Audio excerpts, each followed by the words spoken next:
السلام عليكم ورحمة الله وبركاته.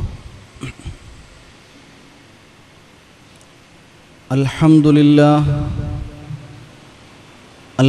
لله العزيز الغفار. خلق الإنسان من صلصال كالفخار وخلق الجان من مارج من نار.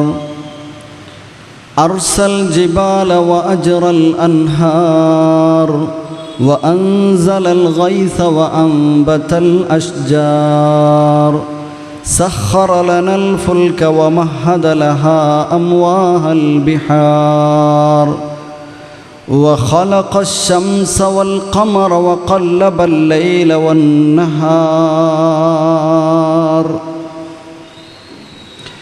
صورنا فأحسن صورنا وجعلنا السمع والأفئدة والأبصار. وإن تعدوا نعمة الله لا تحصوها إن الإنسان لظلوم كفار. نحمده تبارك وتعالى حمد المتقين الأبرار. اللهم صل على محمد وعلى آل محمد كما صليت على إبراهيم وعلى آل إبراهيم.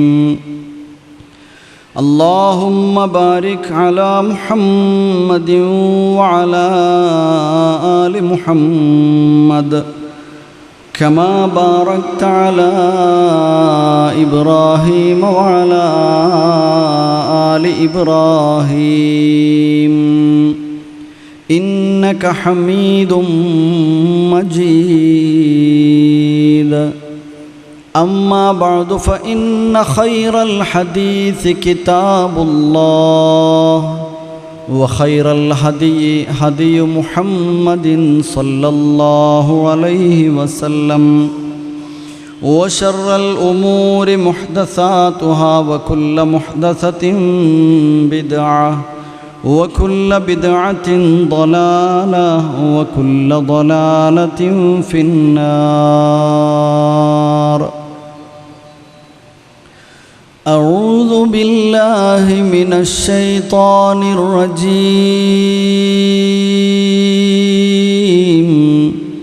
بسم الله الرحمن الرحيم.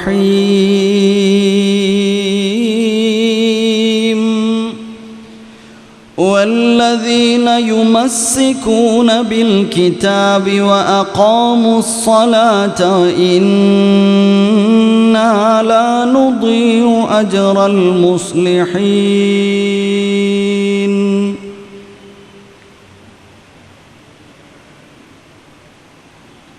സ്നേഹ ബഹുമാനമുള്ള രക്ഷിതാക്കളെ, സഹോദരി സഹോദരങ്ങളെ, പ്രിയം നിറഞ്ഞ കുട്ടികളെ,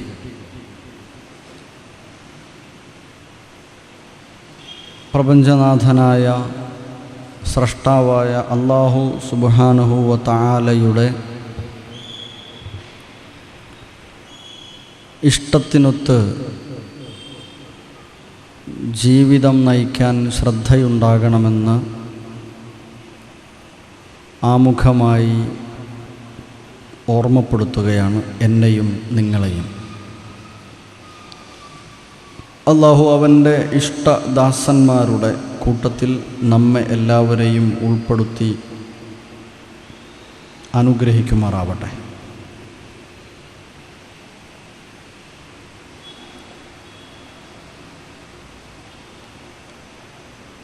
വളരെ സന്തോഷമുണ്ട് നിങ്ങളുടെ മുമ്പിൽ. എനിക്ക് തോന്നുന്നു ഞാനിവിടെ രണ്ടാമത്തെ പ്രാവശ്യമാണ് ഈ വേദിയിൽ. നേരത്തെ സ്വാഗത ഭാഷണത്തിൽ പറഞ്ഞതുപോലെ ഒരുപക്ഷെ വലിയ തിരക്കുകളൊന്നും അല്ലെങ്കിലും കൂടുതലായി ഞാനൊരു പ്രാസംഗികനല്ല, ഇപ്പോഴും അന്നും. പക്ഷേ പ്രാസംഗികരുടെ ഗണത്തിലേക്ക് എന്നെ ചേർത്ത് വെച്ചത് മൂലക്കൽ വെച്ചാണ്. ഒരു മൂലക്ക് വന്നപ്പോഴാണ് പുറത്തായതെന്ന് തോന്നുന്നു. മൂലക്കൽ പ്രഭാഷണമാണ് ആദ്യമായി റെക്കോർഡ് ചെയ്തത്, അതല്ലെങ്കിലും.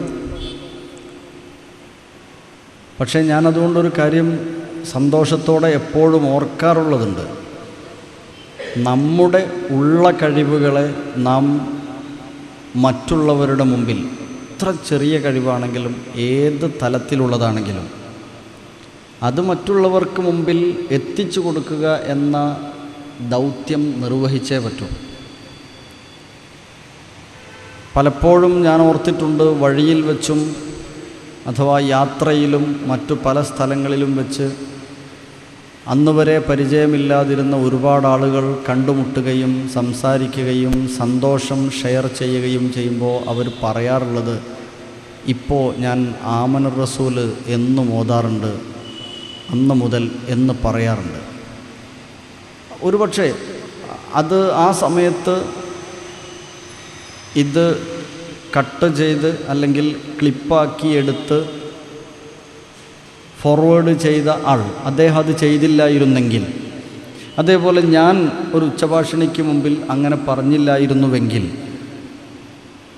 മറ്റൊരുപാട് ആളുകൾ കഴിവും അറിവും അവസരവും ഉണ്ടായിട്ടും ചെയ്യാത്തതുപോലെ ഒരു കുറ്റക്കാരനായി ഞാൻ മാറില്ലായിരുന്നു എന്ന് ഭയപ്പെടാറുണ്ട്.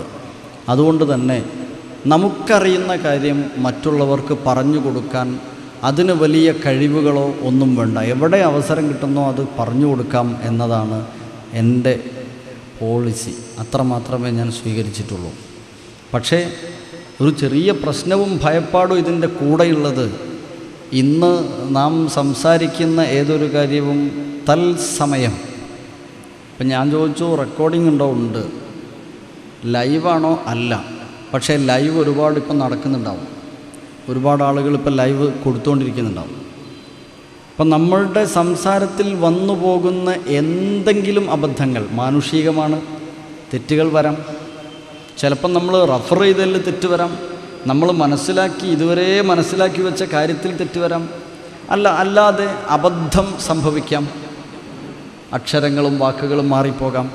ഇതൊന്നും പിന്നെ തിരുത്തപ്പെടുന്നില്ല. തിരുത്തിയാൽ തന്നെ അത് കേൾക്കാൻ ആദ്യം കേട്ടവരുണ്ടാവില്ല. അങ്ങനെ ഒരു ഭയപ്പാട് ഇപ്പോൾ ഇതിൻ്റെ മുമ്പിൽ നിൽക്കുമുണ്ട് സത്യമായിട്ടും. അതുകൊണ്ട് നിങ്ങൾ ചെയ്യേണ്ടത്, ആരെങ്കിലും അങ്ങനെ മൊബൈലിലൊക്കെ റെക്കോർഡ് ചെയ്യുന്നതിൻ്റെ ഉടനെ അങ്ങ് വിടണ്ട. ഒരു പ്രാവശ്യം നിങ്ങളൊന്ന് കേട്ടു നോക്കണം, എന്നിട്ടൊക്കെ പാസ് ചെയ്യാൻ പാടുള്ളൂ എന്ന് വളരെ ഒരു വസീയത്താണ്. അങ്ങനെ ആയിരിക്കണം. അതാണ് നല്ലത്. ഏത് പ്രഭാഷണങ്ങളായിരുന്നാലും അതാണ് നല്ലത്. കാരണം ഇന്ന് ആളുകൾ നോക്കിയിരിക്കുക, അയാളെന്താ പറഞ്ഞത്, ഓനെന്താ പറഞ്ഞത്, ഓളെന്താ പറഞ്ഞത്, അതിലേത് വാക്കുണ്ട് നമുക്കൊന്ന് എടുത്ത് തിരിച്ചിടാൻ എന്ന് നോക്കുകയാണ്. ഞാനും നിങ്ങളൊക്കെ അങ്ങനെ നോക്കിയിരിക്കുകയാണ്. അതുകൊണ്ടത് സൂക്ഷ്മതയോടുകൂടെ കൈകാര്യം ചെയ്യണം എന്ന് വസിയത്ത് ചെയ്യുകയാണ്. അല്പം ക്ഷീണമുണ്ട് നിങ്ങൾക്കും എനിക്കും. നിങ്ങൾക്ക് ക്ഷീണമല്ലേ? ഇല്ല, എനിക്കുണ്ട്. അപ്പോൾ നമ്മൾ അത്രയും സമയമാണ് ഇൻഷാ അല്ലാഹ് ഇതിനു വേണ്ടി നിങ്ങളുടെ മുമ്പിൽ ഞാൻ നിൽക്കാൻ ആഗ്രഹിക്കുന്നത്. 8 മണിയായി. നമുക്ക് 9 മണിക്ക് എന്തായാലും അവസാനിപ്പിക്കാം, ഭയപ്പെടേണ്ടതില്ല. അതിന് മുമ്പായി അവസാനിപ്പിക്കാമോ എന്ന് ഞാൻ നോക്കട്ടെ ഇൻഷാ അല്ലാഹ്. ജബലുൻ നൂറിൽ നിന്ന് എന്ന വിഷയകമായാണ് ഞാൻ നിങ്ങളോട് സംസാരിക്കാൻ ആഗ്രഹിക്കുന്നത്. ജബലുൻ നൂർ നിങ്ങൾക്കറിയാം.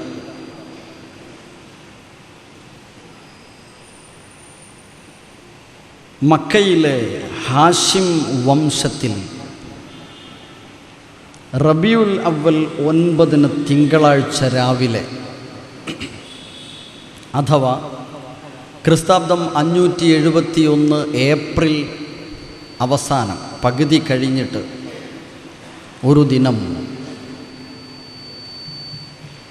അവിടെ താമസിച്ചിരുന്ന ആമിന അബ്ദുള്ള ദമ്പതികൾക്ക് ഒരു കുഞ്ഞ് പിറക്കുകയാണ്. അവർ വളരെ വേഗം കുഞ്ഞിനെയുമായി പിതാമഹൻ്റെ അടുത്ത് ചെന്നു. അദ്ദേഹം സന്തോഷത്തോടുകൂടെ കുഞ്ഞിനെയുമായി കഅബയിൽ ചെല്ലുകയും അവിടെ വെച്ച് അല്ലാഹുവിനോട് പ്രാർത്ഥിക്കുകയും ചെയ്തു. ശേഷം കുഞ്ഞിന് മുഹമ്മദ് എന്ന പേര് കൊടുത്തു.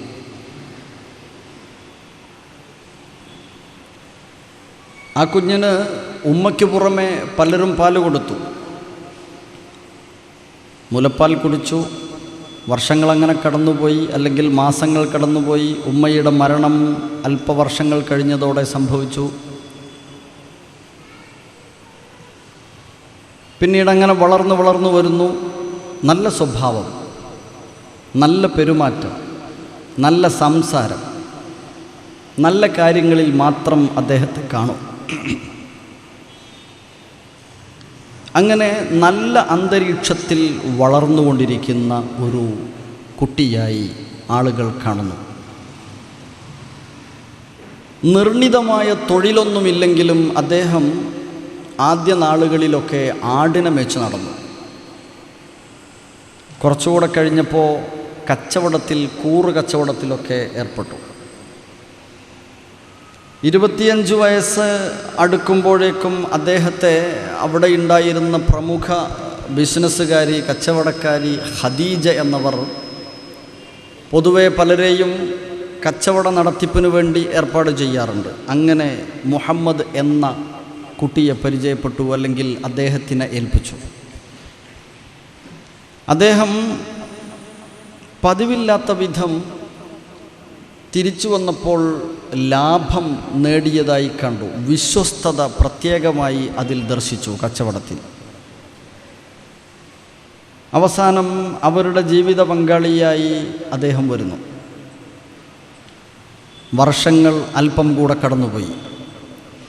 അദ്ദേഹം പലപ്പോഴും ആലോചിച്ചുകൊണ്ടിരുന്നു നാടിൻ്റെ അവസ്ഥയെക്കുറിച്ച്, ലോകത്തിൻ്റെ അവസ്ഥയെക്കുറിച്ച്. പരിസരത്ത് ജീവിക്കുന്ന ആളുകളുടെയൊക്കെ ശൈലികളൊന്നും സ്വീകരിക്കാൻ പറ്റാത്തതുപോലെ അദ്ദേഹത്തിന് തോന്നുന്നു.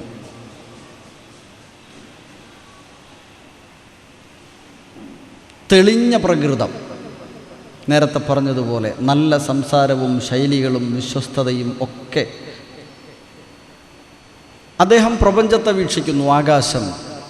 ആകാശത്തെ ഒരുപാട് സൂര്യചന്ദ്രാദി നക്ഷത്രങ്ങൾ, ഭൂമിയും ഭൂമിയിലെ അത്ഭുത പ്രതിഭാസങ്ങളും അദ്ദേഹം കാണുന്നു, അനുഭവിക്കുന്നതോടൊപ്പം അതിനെക്കുറിച്ചൊക്കെ ആലോചിക്കുന്നു. ഇതൊക്കെ എന്താണ്? ഇതിൻ്റെയൊക്കെ പിന്നിലെ രഹസ്യമെന്ത്?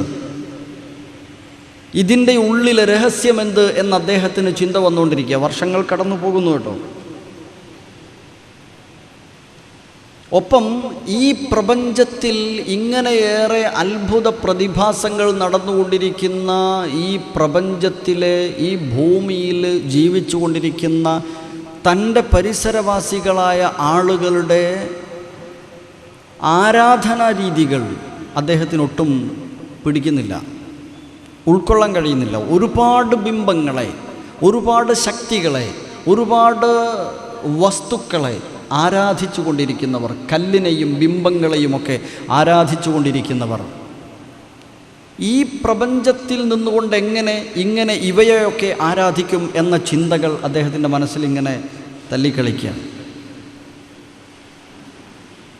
വർഷങ്ങൾ അല്പം കൂടെ കടന്നു. ഏതാണ്ട്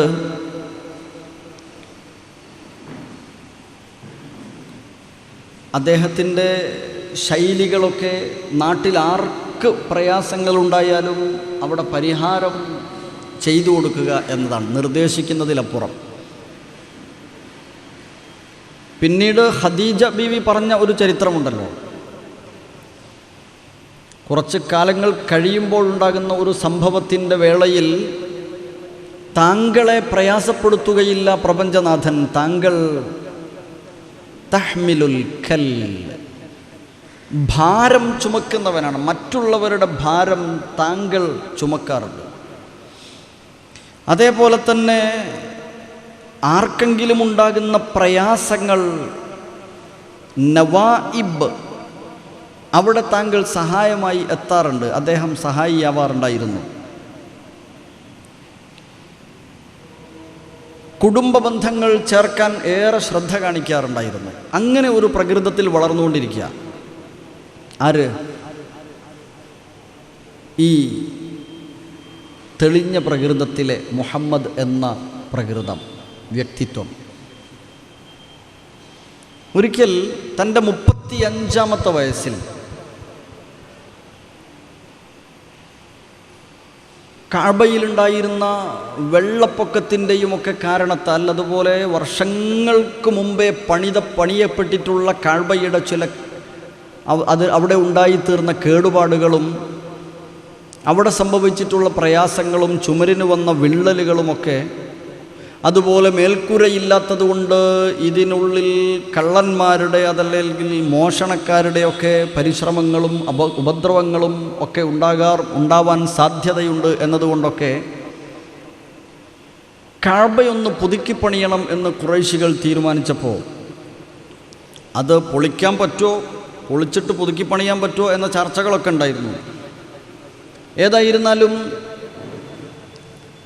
തീരുമാനത്തിലെത്തി പൊളിക്കാം. അങ്ങനെ ഏതാണ്ട് അതിൻ്റെ പണി നടന്നുകൊണ്ടിരിക്കുമ്പോൾ അവസാനം ഹജറുൽ അസ്വദ് എന്ന ശ്യാമശില എടുത്തു വെക്കാൻ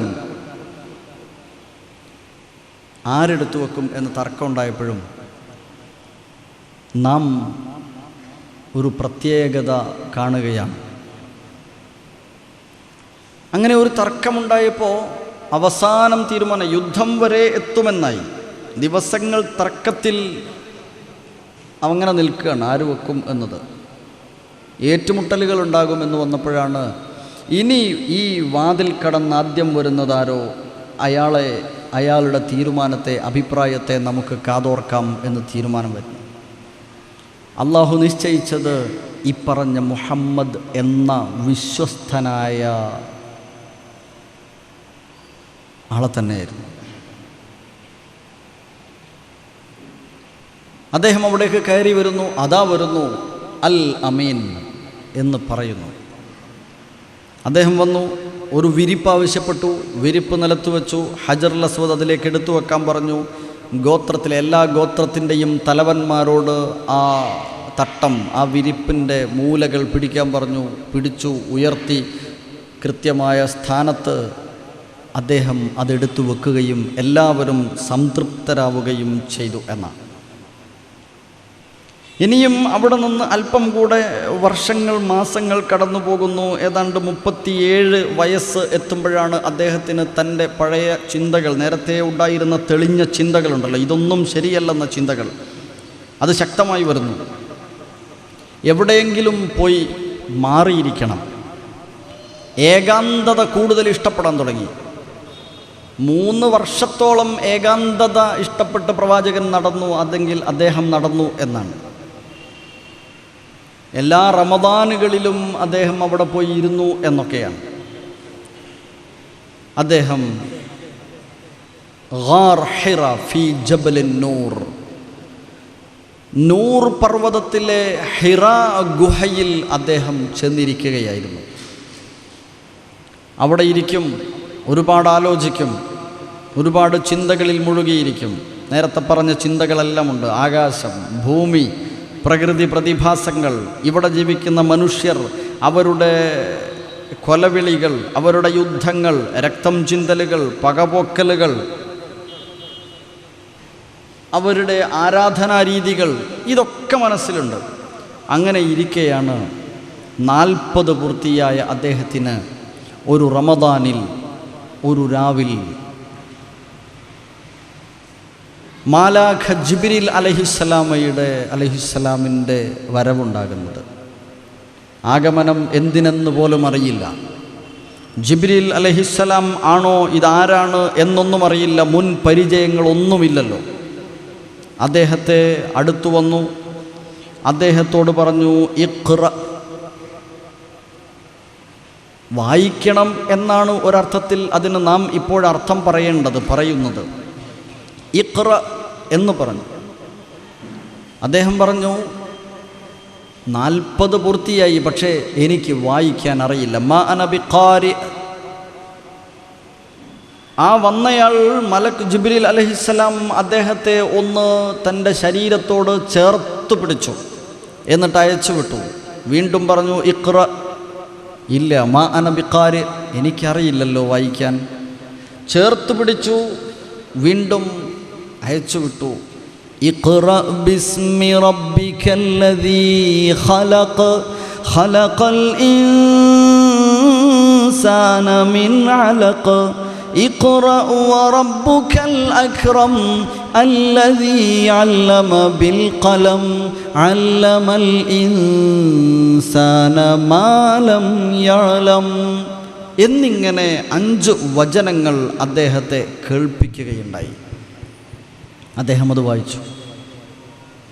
ജിബ്രീൽ അവിടെ നിന്ന് സ്ഥലം വിട്ടു അലൈഹിസ്സലാം. പക്ഷേ അദ്ദേഹത്തിന് വല്ലാത്ത വൈഷമ്യമുണ്ടായി, പരിഭ്രാന്തിയായിരുന്നു, ഇതുവരെ ഉണ്ടായിരുന്നില്ലാത്ത ഒരു അനുഭവം. ഭയന്നു, വിറച്ചു, വിയർത്തു, ഓടിച്ചെന്നു. 25-ാം വയസ്സിൽ തൻ്റെ ജീവിത പങ്കാളിയായി, തനിക്കേറെ ഇഷ്ടമുള്ള, തനിക്ക് എല്ലാ കാര്യങ്ങളിലും സഹായമായി നിന്ന, തണലായി നിന്ന ഖദീജ എന്ന ഇണയുടെ അടുത്തേക്ക് റളിയല്ലാഹു അൻഹ വീട്ടിലേക്ക് ഓടിച്ചെന്നു. പറഞ്ഞു, സമ്മിലൂനി സമ്മിലൂനി, എന്നെ ഒന്ന് ആശ്വസിപ്പിക്കണം, പുതപ്പിട്ട് തരണം എന്ന്. അങ്ങനെ പുതപ്പിട്ട് മൂടിക്കൊടുത്തു. അല്ലെങ്കിലും അങ്ങനെയാണല്ലോ നമുക്കൊക്കെ, അല്ലേ, പുരുഷരായിരുന്നാലും സ്ത്രീകളായിരുന്നാലും എന്തെങ്കിലും ജീവിതത്തിലൊരു വിഷമം നേരിട്ടാൽ ആ വിഷമത്തിൽ നിന്ന് അല്പമെങ്കിലും ഒരു സമാശ്വാസം ലഭിക്കുന്നത് തൻ്റെ ഇണയുടെ മുമ്പിൽ അത് അവതരിപ്പിക്കുമ്പോഴാണ്. ആർക്കും അങ്ങനെ ഉണ്ടാവുക, പ്രകൃതിപരമായ അങ്ങനെയാണ്. ആരൊക്കെ ഉണ്ടെങ്കിലും ഏതൊക്കെ കൂട്ടുകാരുണ്ടെങ്കിലും വേണ്ടതങ്ങനെയാണ്. തൻ്റെ ഇണയോട് പറയുമ്പോൾ, തൻ്റെ ഇണയുടെ അടുത്തെത്തുമ്പോൾ അതിനൊരു സമാധാനമുണ്ടാകും, സ്വസ്ഥതയിലേക്ക് അവൻ കൈപിടിച്ചു കൊണ്ടുവരും. പക്ഷേ പലപ്പോഴും ഇതിന് വിരുദ്ധമായി കാണാറുണ്ട്. ഞാൻ വിഷയത്തിൽ നിന്ന് മാറുകയല്ല. തൻ്റെ ഇണ ഏതെങ്കിലും ഒരു വൈഷമ്യം പറയുമ്പോൾ, വിഷമം പറയുമ്പോൾ, അല്ലെങ്കിലും നിങ്ങൾക്ക് ഉണ്ടാവും, അങ്ങനെ തന്നെയാണ്, എന്നാ നിങ്ങളൊരു നല്ലോണം എന്ന് ചോദിക്കുന്ന ചില പ്രകൃതം സ്ത്രീക്കുണ്ട്. പുരുഷനും അതേപോലെ ചില തെറ്റായ പ്രകൃതങ്ങളുണ്ട്. പക്ഷെ അങ്ങനെ ആവരുതെന്ന് വഹയിൻ്റെ ആരംഭത്തിലെ ചരിത്രം പോലും ലോക മനുഷ്യരെ മുഴുവനും പഠിപ്പിക്കുന്നു, ദാമ്പത്യം പഠിപ്പിക്കുന്നു എന്നതാണ് ഇവിടെ എനിക്ക് ഏറ്റവും ഇഷ്ടം തോന്നിയ ഒരു കാര്യം. പ്രപഞ്ചനാഥനായ അള്ളാഹുവിൽ നിന്നുള്ള വഹയാണിതെന്ന് അറിയില്ല ആ സമയത്ത് പോലും. ഏതായിരുന്നാലും ഇങ്ങനെ ആദ്യമായുണ്ടായ ഒരു അനുഭവത്തിൽ തൻ്റെ മനസ്സിനുണ്ടായ, ശരീരത്തിനുണ്ടായ ഭയപ്പാട്, അതിൽ നിന്നൊരു സമാശ്വാസം ലഭിക്കാൻ ഓടിച്ചെന്നത് തൻ്റെ ഇണയുടെ അടുത്തേക്കാണ്. ഇണയോട് എന്നെ ഒന്ന് പുതപ്പിട്ട് മൂടണം എന്ന് പറഞ്ഞപ്പോൾ എന്തുണ്ടായതെന്ന് പറയും എന്നൊന്നും ചോദിച്ചില്ലെന്നാ, നേരെ പുതപ്പിട്ട് മൂടിക്കൊടുത്തു. എന്നിട്ട് ആശ്വാസമായി എന്ന് കണ്ടപ്പോൾ കാര്യം ആരാഞ്ഞു. എന്തേ വിഷയം, എന്താണ് നിങ്ങൾക്ക് പറ്റിയെന്ന് പറയും, ഇനി അങ്ങനെ കാര്യങ്ങളൊക്കെ പറഞ്ഞു കൊടുത്തപ്പോൾ എന്നാ നമ്മൾ പോവുക. അവർ പോയി ബന്ധുവിൻ്റെ അടുക്കൽ വറഖത്ത് ഇബ്നു നൗഫലിൻ്റെ അടുത്ത് ചെന്നു. അവിടെ ചെന്നു അദ്ദേഹത്തോട് വിഷയങ്ങളെല്ലാം പറഞ്ഞു. അദ്ദേഹം പണ്ഡിതനാണ്, മുൻ ഗ്രന്ഥങ്ങളൊക്കെ വായിച്ചിട്ടുള്ള അറിവുള്ള മഹാപണ്ഡിതനാണ്. അദ്ദേഹത്തിൻ്റെ അടുത്ത് ചെന്നപ്പോൾ അദ്ദേഹം പറഞ്ഞു, അത് സങ്കടപ്പെടേണ്ട മുഹമ്മദ്, ഇത് മൂസയ്ക്കും ഒക്കെ വന്നിട്ടുള്ള, മൂസയുടെ അടുത്ത് വന്നിട്ടുള്ള മാലാഖ തന്നെയാണ് താങ്കളുടെ അടുത്തും വന്നിരിക്കുന്നത്. താങ്കളെ അള്ളാഹു തിരഞ്ഞെടുത്തിരിക്കുന്നു എന്നതിൻ്റെ അടയാളമാണ്. താങ്കൾക്ക് ഇനി അങ്ങോട്ട് ഒരുപാട് പ്രശ്നങ്ങൾ, ഒരുപാട് തടസ്സങ്ങൾ, ഉപദ്രവങ്ങൾ സമൂഹത്തിൽ നിന്ന് ഏൽക്കേണ്ടി വരും. ഞാൻ അന്നുണ്ടെങ്കിൽ സംരക്ഷണം നൽകാൻ തയ്യാറാണ് എന്നൊക്കെ അദ്ദേഹം പറയുകയായിരുന്നു. അങ്ങനെ പ്രവാചകൻ സല്ലല്ലാഹു അലൈഹി വസല്ലമയാവുകയാണ്. മുഹമ്മദ് എന്ന വ്യക്തി മുഹമ്മദ് നബി സല്ലല്ലാഹു അലൈഹി വസല്ലമയായി മാറുകയാണ്. മുഹമ്മദ് നബി സല്ലല്ലാഹു അലൈഹി വസല്ലമ വീണ്ടും അസ്വസ്ഥനാകുന്നു. ജബലുന്നൂറിൽ നിന്ന് എന്ത് എന്നതാണ് എനിക്കും നിങ്ങൾക്കും അന്വേഷിക്കാനുള്ളത്.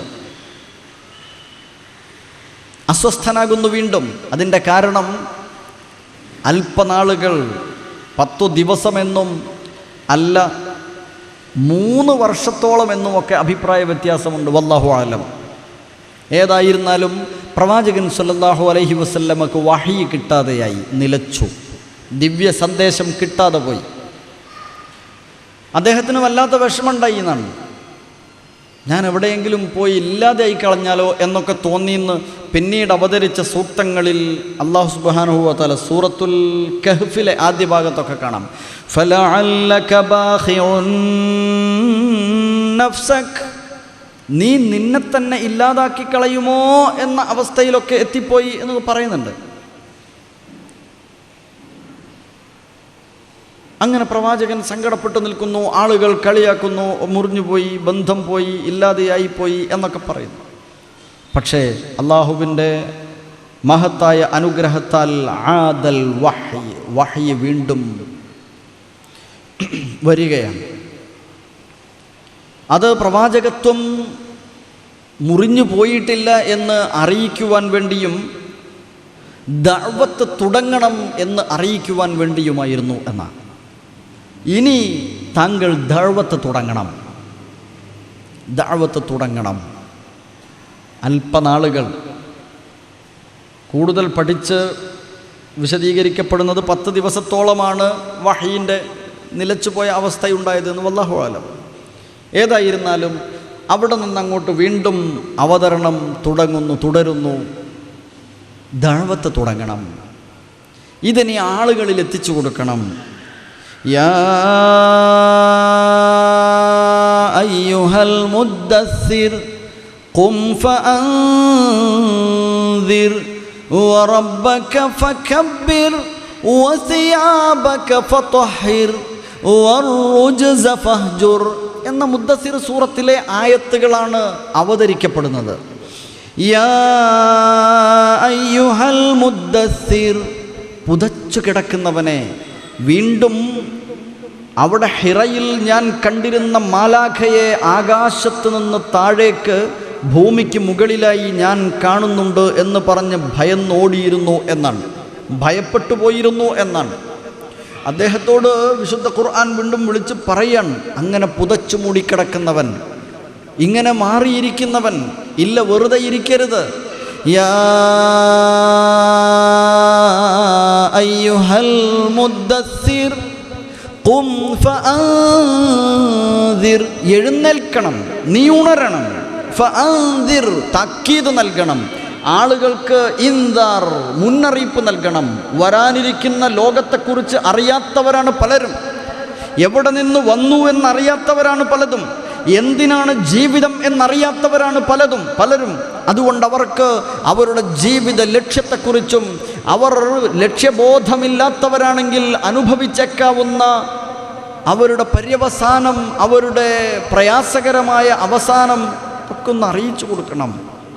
ഫഅൻദിർ വറബ്ബക ഫകബ്ബിർ, നീ ഇൻദാർ നടത്തിയാൽ മാത്രം പോരാ, മറ്റുള്ളവരെ അറിയിച്ചു കൊടുത്താൽ മാത്രം പോരാ, നിനക്കൊരു ദൗത്യം വേറെയുണ്ട്.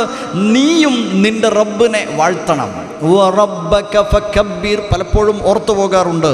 പ്രഭാഷണക്കാരായ, പണ്ഡിതന്മാരായ, സംസാരിക്കുന്നവരായ, എഴുത്തുകാരായ, പ്രബോധന പ്രവർത്തനത്തിൽ മുൻപന്തിയിൽ നിന്ന ഭാരവാഹികളായ ആളുകൾ ആ ദഅവത്ത് നടത്തിക്കൊണ്ടിരിക്കുമ്പോൾ അതിലിപ്പുറം സ്വന്തം റബ്ബിനെ വാഴ്ത്താറുണ്ടോ ഇല്ലയോ എന്നൊരു ഭയപ്പാട് ആലോചിച്ച് നോക്കണം.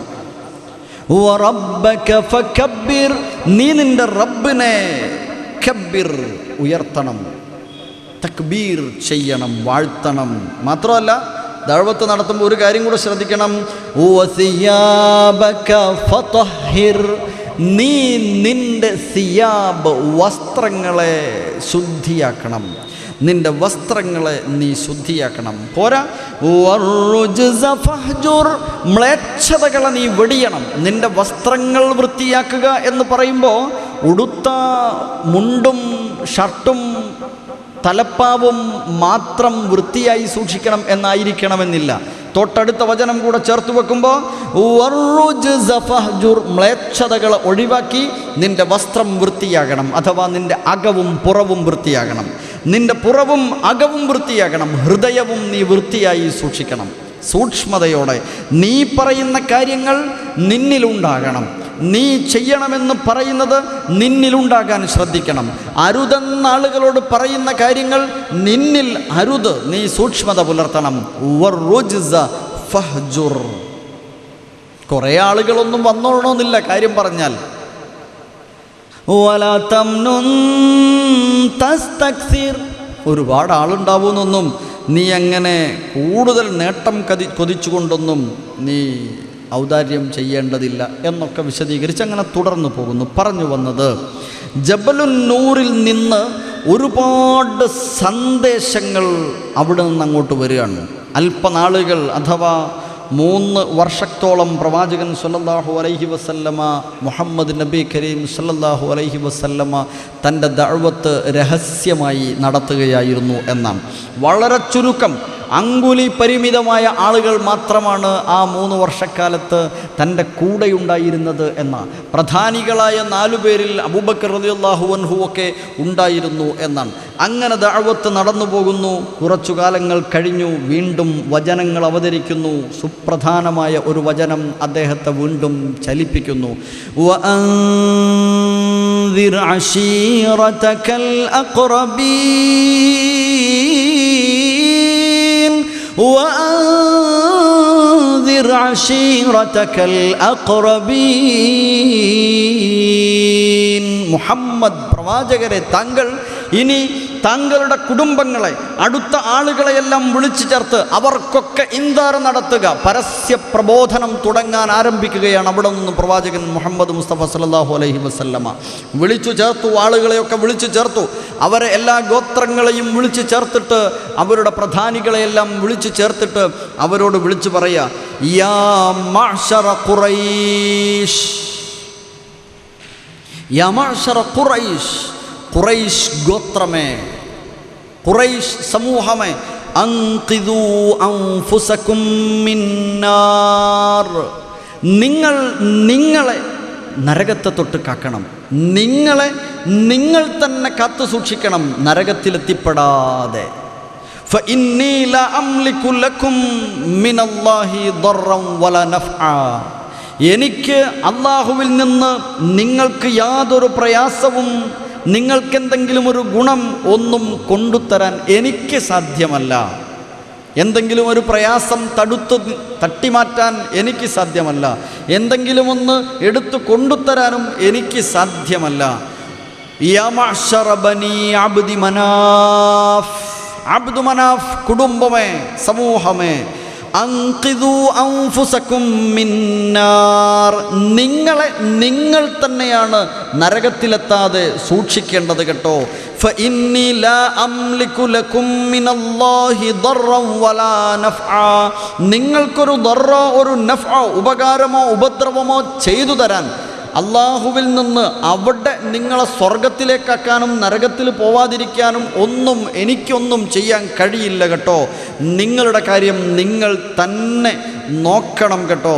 യാ മഅ്ശറ ബനി ഖുസൈ, ബനു ഖുസൈ ഗോത്രമേ, സമൂഹമേ, അൻഖിദൂ അൻഫുസകും മിന്നാർ, നിങ്ങൾ തന്നെയാണ് നിങ്ങളെ കാത്തു സൂക്ഷിക്കേണ്ടത് കേട്ടോ.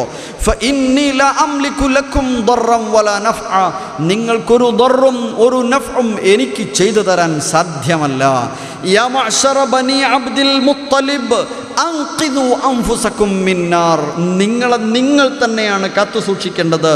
ഫഇന്നി ലാ അംലികു ലക്കും ദർറൻ വലാ നഫ്ആ, ഒരു ദർറും ഒരു നഫ്ഉം എനിക്ക് ചെയ്യാൻ സാധ്യമല്ല കേട്ടോ. അവസാനം വിളിച്ചു, യാ ഫാത്തിമ ബിൻത മുഹമ്മദ്, മുഹമ്മദിൻ്റെ മകൾ ഫാത്തിമ, മുഹമ്മദിൻ്റെ മകൾ ഫാത്തിമ, മുഹമ്മദിൻ്റെ മകൾ, സ്വന്തം മുഹമ്മദിൻ്റെ മകൾ ഫാത്തിമ, അൻഖിദീ നഫ്സകി മിന്നാർ, നിന്നെ നരകത്തിൽ നിന്ന് കാത്തു സൂക്ഷിക്കേണ്ടത് നീ തന്നെയാണ് കേട്ടോ. ഫഇന്നി ലാ അംലികു ലകി ദർറൻ വലാ നഫ്ആ, നിനക്ക് എന്തെങ്കിലും ഒരു ദർറോ ഒരു നഫ്ഓ ചെയ്തു തരാൻ എനിക്ക് കഴിയില്ല മോളെ, നിൻ്റെ കാര്യം നീ തന്നെ നോക്കണം. പ്രവാചകൻ്റെ പ്രബോധനം വൈഡവ്വൻ വിശാലമാവുകയാണ്. ഇവിടെ ഓർക്കണം, ജബലുന്നൂരിൽ നിന്ന് എനിക്ക് വരുന്ന സന്ദേശം എൻ്റെ ചിന്തയിലേക്ക് വന്നിട്ടുള്ള പ്രധാനപ്പെട്ട ഒരു കാര്യം എന്ന് അടിവരയിട്ട് എഴുതി വച്ചിട്ട് നമ്മൾ ഓർക്കേണ്ടത് എന്താണെന്നറിയോ? സ്വന്തം മകളോട് പോലും താക്കീത് നൽകേണ്ടത്, നിനക്ക് നിൻ്റെ കാര്യം എനിക്കൊന്നും ചെയ്യാൻ കഴിയില്ല എന്നതാണ്. പരലോകത്ത് നിനക്ക് സ്വർഗം വേണമെങ്കിൽ, നിനക്ക് നരകത്തിൽ നിന്ന് മോക്ഷം ലഭിക്കണമെങ്കിൽ മോളെ നീ തന്നെയാണ് പ്രവർത്തിക്കേണ്ടത്. ഉപ്പാക്കൊന്നും ചെയ്യാൻ കഴിയില്ല എന്ന, നേതാവിനൊന്നും ചെയ്യാൻ കഴിയില്ല, നിങ്ങളുടെ കാര്യം നിങ്ങൾ നോക്കണം എന്ന, നേതാവിനൊന്നും ചെയ്യാൻ കഴിയില്ല, നിങ്ങളുടെ കാര്യം അവിടെ നിങ്ങൾ തന്നെയാണെന്ന, ഇങ്ങനെ ഒരു സന്ദേശം ജബലുന്നൂറിൽ നിന്ന് ആദ്യകാലങ്ങളിൽ പ്രവാചകന് ലഭിച്ചു എന്ന് വേണം ചേർത്ത് വായിക്കാൻ. അവിടെ നിന്ന് അവതരിച്ച് ഇഖ്റയിൽ അവതരണം ജബലുന്നൂറിൽ തുടങ്ങി. അവിടെ വന്ന അതേ മാലാഖ തന്നെ വീണ്ടും മറ്റൊരു സന്ദർഭത്തിൽ തൻ്റെ അടുക്കൽ വന്ന് വീണ്ടും വന്നപ്പോൾ അവതരിച്ച വചനം നീ നിൻ്റെ കുടുംബത്തെ താക്കീത് നൽകണം എന്നതാണ്. ആ താക്കീത് നൽകാനുള്ള സമയത്താണ് പ്രവാചകൻ നടത്തിയത് അവനാൻ്റെ കാര്യം അവിടെ അവനാൻ തന്നെ നോക്കണം എന്നത്. ജബലുന്നൂറിൽ നിന്ന് വിലപ്പെട്ട സന്ദേശങ്ങളാണ് സഹോദരങ്ങളെ സഹോദരികളെ വന്നുകൊണ്ടിരിക്കുന്നത് എന്നാണ്. മനുഷ്യാവകാശ പ്രഖ്യാപനങ്ങൾക്ക് തുടക്കം കുറിച്ചത് അവിടെയാണ്. മാതൃപിതൃ സ്നേഹത്തെക്കുറിച്ച്, മാതാക്കളോടും പിതാക്കളോടുമുള്ള സ്നേഹബന്ധത്തെക്കുറിച്ചുള്ള ശക്തമായ സന്ദേശങ്ങൾ വന്നു തുടങ്ങിയത് ജബലുന്നൂറിൽ നിന്നാണ്. ഇണയും തുണയും തമ്മിലുള്ള ബന്ധങ്ങൾ എങ്ങനെയായിരിക്കണം എന്ന വിലപ്പെട്ട സന്ദേശങ്ങൾ വന്നത് അവിടം മുതലാണ്. അനാഥ അഗതി സംരക്ഷണവും സാമ്പത്തിക ഇടപാടുകൾ എങ്ങനെയായിരിക്കണമെന്നുമൊക്കെയുള്ള അമൂല്യമായ മെസ്സേജുകൾ വന്നു തുടങ്ങിയത് ജബലുന്നൂരിലെ അവതരണം മുതലാണ് എന്നതാണ് എൻ്റെ ചിന്താവിഷയം. അവിടെയാണ് നിങ്ങളും ഇപ്പോഴുള്ളത് എന്ന് ഞാൻ വിശ്വസിക്കട്ടെ. 23 വർഷക്കാലം കൊണ്ട് അവതീർണമാകുന്നത് ഏറെ വിലപ്പെട്ട ഒട്ടേറെ സന്ദേശങ്ങളാണ് എന്നതാണ് വിഷയം. അതാണ് വിശുദ്ധ ഖുർആൻ. അതാണ് വിശുദ്ധ ഖുർആൻ. ഒരു മാസക്കാലം ഖുർആനുമായി ബന്ധപ്പെടുകയായിരുന്നു ഞാനും നിങ്ങളുമൊക്കെ. ആണോ? അല്ലേ? അല്ലേ? നോമ്പിന് മുമ്പുണ്ടായിരുന്നതിനേക്കാൾ ഇപ്പോൾ ഖുർആനിനെ കുറിച്ച് എനിക്കറിയാം എന്ന് പറയാൻ ധൈര്യമുള്ളവർ എത്ര പേരുണ്ടാകും? കൈ ഉയർത്തണം എന്ന് പറയേണ്ടതില്ല. നോമ്പിന് മുമ്പ്, റമദാനിന് മുമ്പുണ്ടായിരുന്നതിനേക്കാൾ എനിക്ക് ഇപ്പോൾ ഖുർആനിനെ കുറിച്ച് പറയാൻ കഴിയും. അല്ല, എനിക്കറിയാം. റമദാൻ വരെ ഉണ്ടായിരുന്ന ഖുർആനിനോടുള്ള ബന്ധത്തെക്കാൾ ഇപ്പോൾ എനിക്ക് ഖുർആനിനോട് ബന്ധമുണ്ട് എന്ന് പറയാൻ ധൈര്യമുള്ളവർ, അള്ളാൻ്റെ മുമ്പിൽ ധൈര്യം കാണിക്കാൻ കഴിയുന്നവർ എത്ര പേരുണ്ടാകും? പരിശോധിക്കപ്പെടേണ്ടതാണ്. എൻ്റെ കുട്ടിയുടെ, എൻ്റെ ഇണയുടെ, എൻ്റെ കുടുംബത്തിലെ ഓരോ അംഗങ്ങളെയും നമുക്ക് പരിശോധിച്ച് നോക്കാമല്ലോ. ഖുർആനും നമ്മളും ഒന്ന് ഉരച്ചു നോക്കണം, ഒന്ന് തുലനം ചെയ്യണം.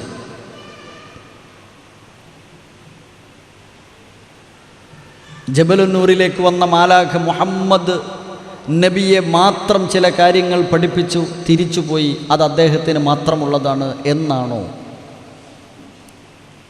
അല്ലെന്ന് തീർച്ചയായും ബോധ്യപ്പെടും. അതിലെ ഓരോ വചനങ്ങളും സന്ദേശങ്ങളുമൊക്കെ മനസ്സിരുത്തി വായിക്കുന്ന സമയത്ത്.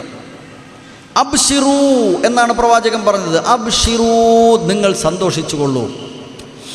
ഈ ഖുർആൻ തറഫുഹു ബിയദില്ല, അല്ലേ?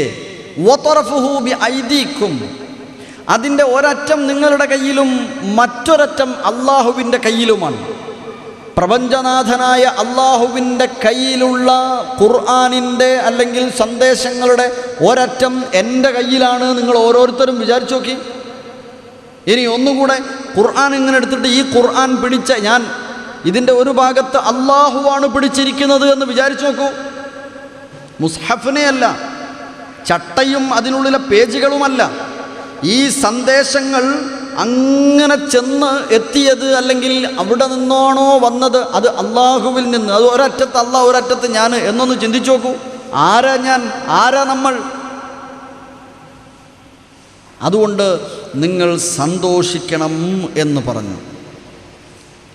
വിശുദ്ധ ഖുർആനിൻ്റെ പ്രത്യേകതയും വിശുദ്ധ ഖുർആനിൻ്റെ വസ്ഫുകളും ലക്ഷ്യങ്ങളുമൊക്കെ ഒട്ടേറെ കൃത്യമായി പരിചയപ്പെട്ട ആളുകളാണ് നമ്മൾ. ഖുർആൻ പരിഗണിക്കപ്പെടുന്നത് തന്നെ മിനൽ കുതുബി ഷാമില എന്നാണ്. സമ്പൂർണമായ ഗ്രന്ഥമാണത്. ലിക്കാഫത്തി ജവാനിബിൽ ഹയ, ജീവിതത്തിൻ്റെ മുഴുവൻ തലങ്ങളിലേക്കും എല്ലാ കാര്യങ്ങളും ചേർന്നു വന്നിട്ടുള്ള ഗ്രന്ഥമാണ് വിശുദ്ധ ഖുർആൻ എന്നതാണ്. ഫഹുവ കിതാബുൻ യഹ്തവി അലാ കാഫത്തി അഹ്കാമിൽ അഖായിദ്. വിശ്വാസപരമായ വിഷയങ്ങളെല്ലാം അതിനകത്ത് ചേർന്നിരിക്കുന്നു. കച്ചവട സംബന്ധമായ കാര്യങ്ങൾ ചേർന്നിരിക്കുന്നു. മുആമലാത്ത്, മറ്റു ക്രയവിക്രയങ്ങൾ, ഇടപാടുകൾ എല്ലാം അതിനകത്ത് വന്നിരിക്കുന്നു. വിവാഹവും വിവാഹാനന്തര കാര്യങ്ങളുമായി, ദാമ്പത്യവുമായി ബന്ധപ്പെട്ട വിഷയങ്ങൾ പറയുന്നു. അനന്തരാവകാശവും വിധി തീർപ്പ് കൽപ്പിക്കലും ത്വലാഖും കടവും അങ്ങനെ പറഞ്ഞ് എല്ലാ വിഷയങ്ങളും, ഒരു മനുഷ്യൻ്റെ ജനനത്തിന് മുമ്പുള്ള ചില അവസ്ഥകളെയും ജനനം മുതലുള്ള അവസ്ഥയും ജനനം മുതൽ മരണം വരെയും മരണം മുതൽ പുനർജന്മം വരെയും പുനർജന്മം മുതൽ അനന്തമായി നീണ്ടു നിൽക്കുന്ന രക്ഷയോ ശിക്ഷയോ ആയേക്കാവുന്ന സ്വർഗനരക ലോകത്തെ സംബന്ധിച്ചുമെല്ലാം സവിസ്തരം പ്രതിപാദിക്കപ്പെട്ടിട്ടുള്ള ഒരു ഗ്രന്ഥം.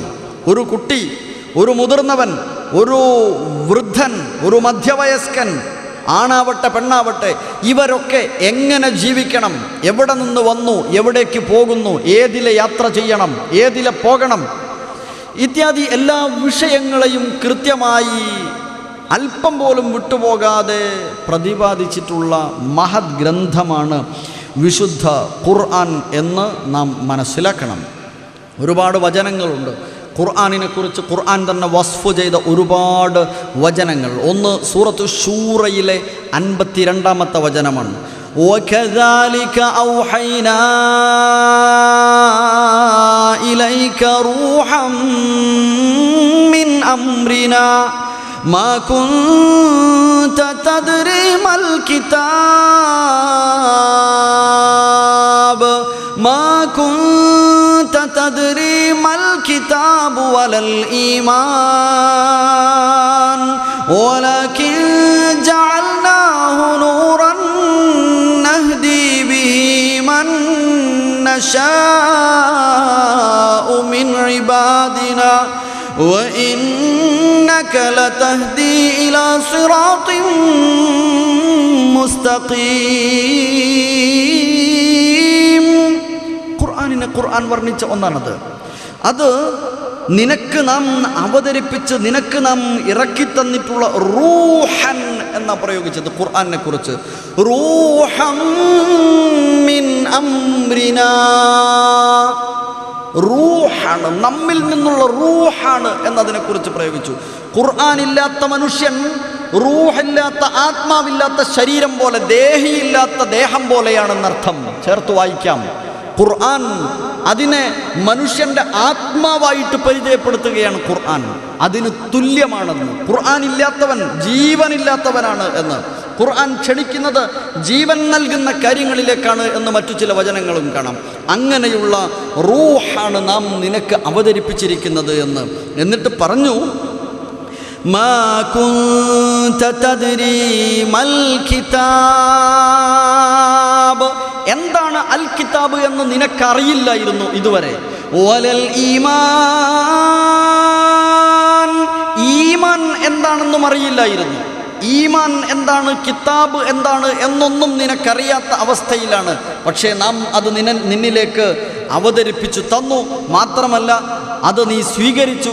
അതോടെ വലകിൻ ജഅൽനാഹു നൂറൻ നഹ്ദി ബിഹി, നാം അതിനെ ഒരു പ്രകാശമാക്കി, ഒരു വെളിച്ചമാക്കി മാറ്റി, വെളിച്ചമാക്കി അത് നൽകുകയും ചെയ്തു. അങ്ങനെ അവസാനം ആയത്ത് തീരുന്നത് വഇന്നക ലതഹ്ദി ഇലാ സിറാത്തിൻ മുസ്തഖീം എന്നാണ്.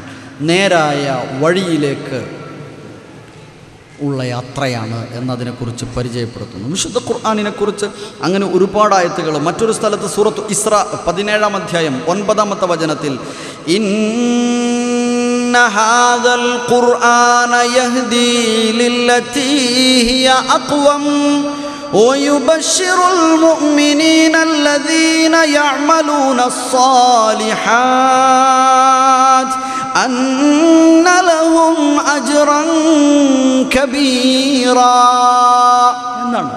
വിശുദ്ധ ഖുർആൻ ആളുകളെ ഏറ്റവും അഖ്വം, ഏറ്റവും നേരായ പാതയിലേക്കാണ് നയിക്കുന്നത്.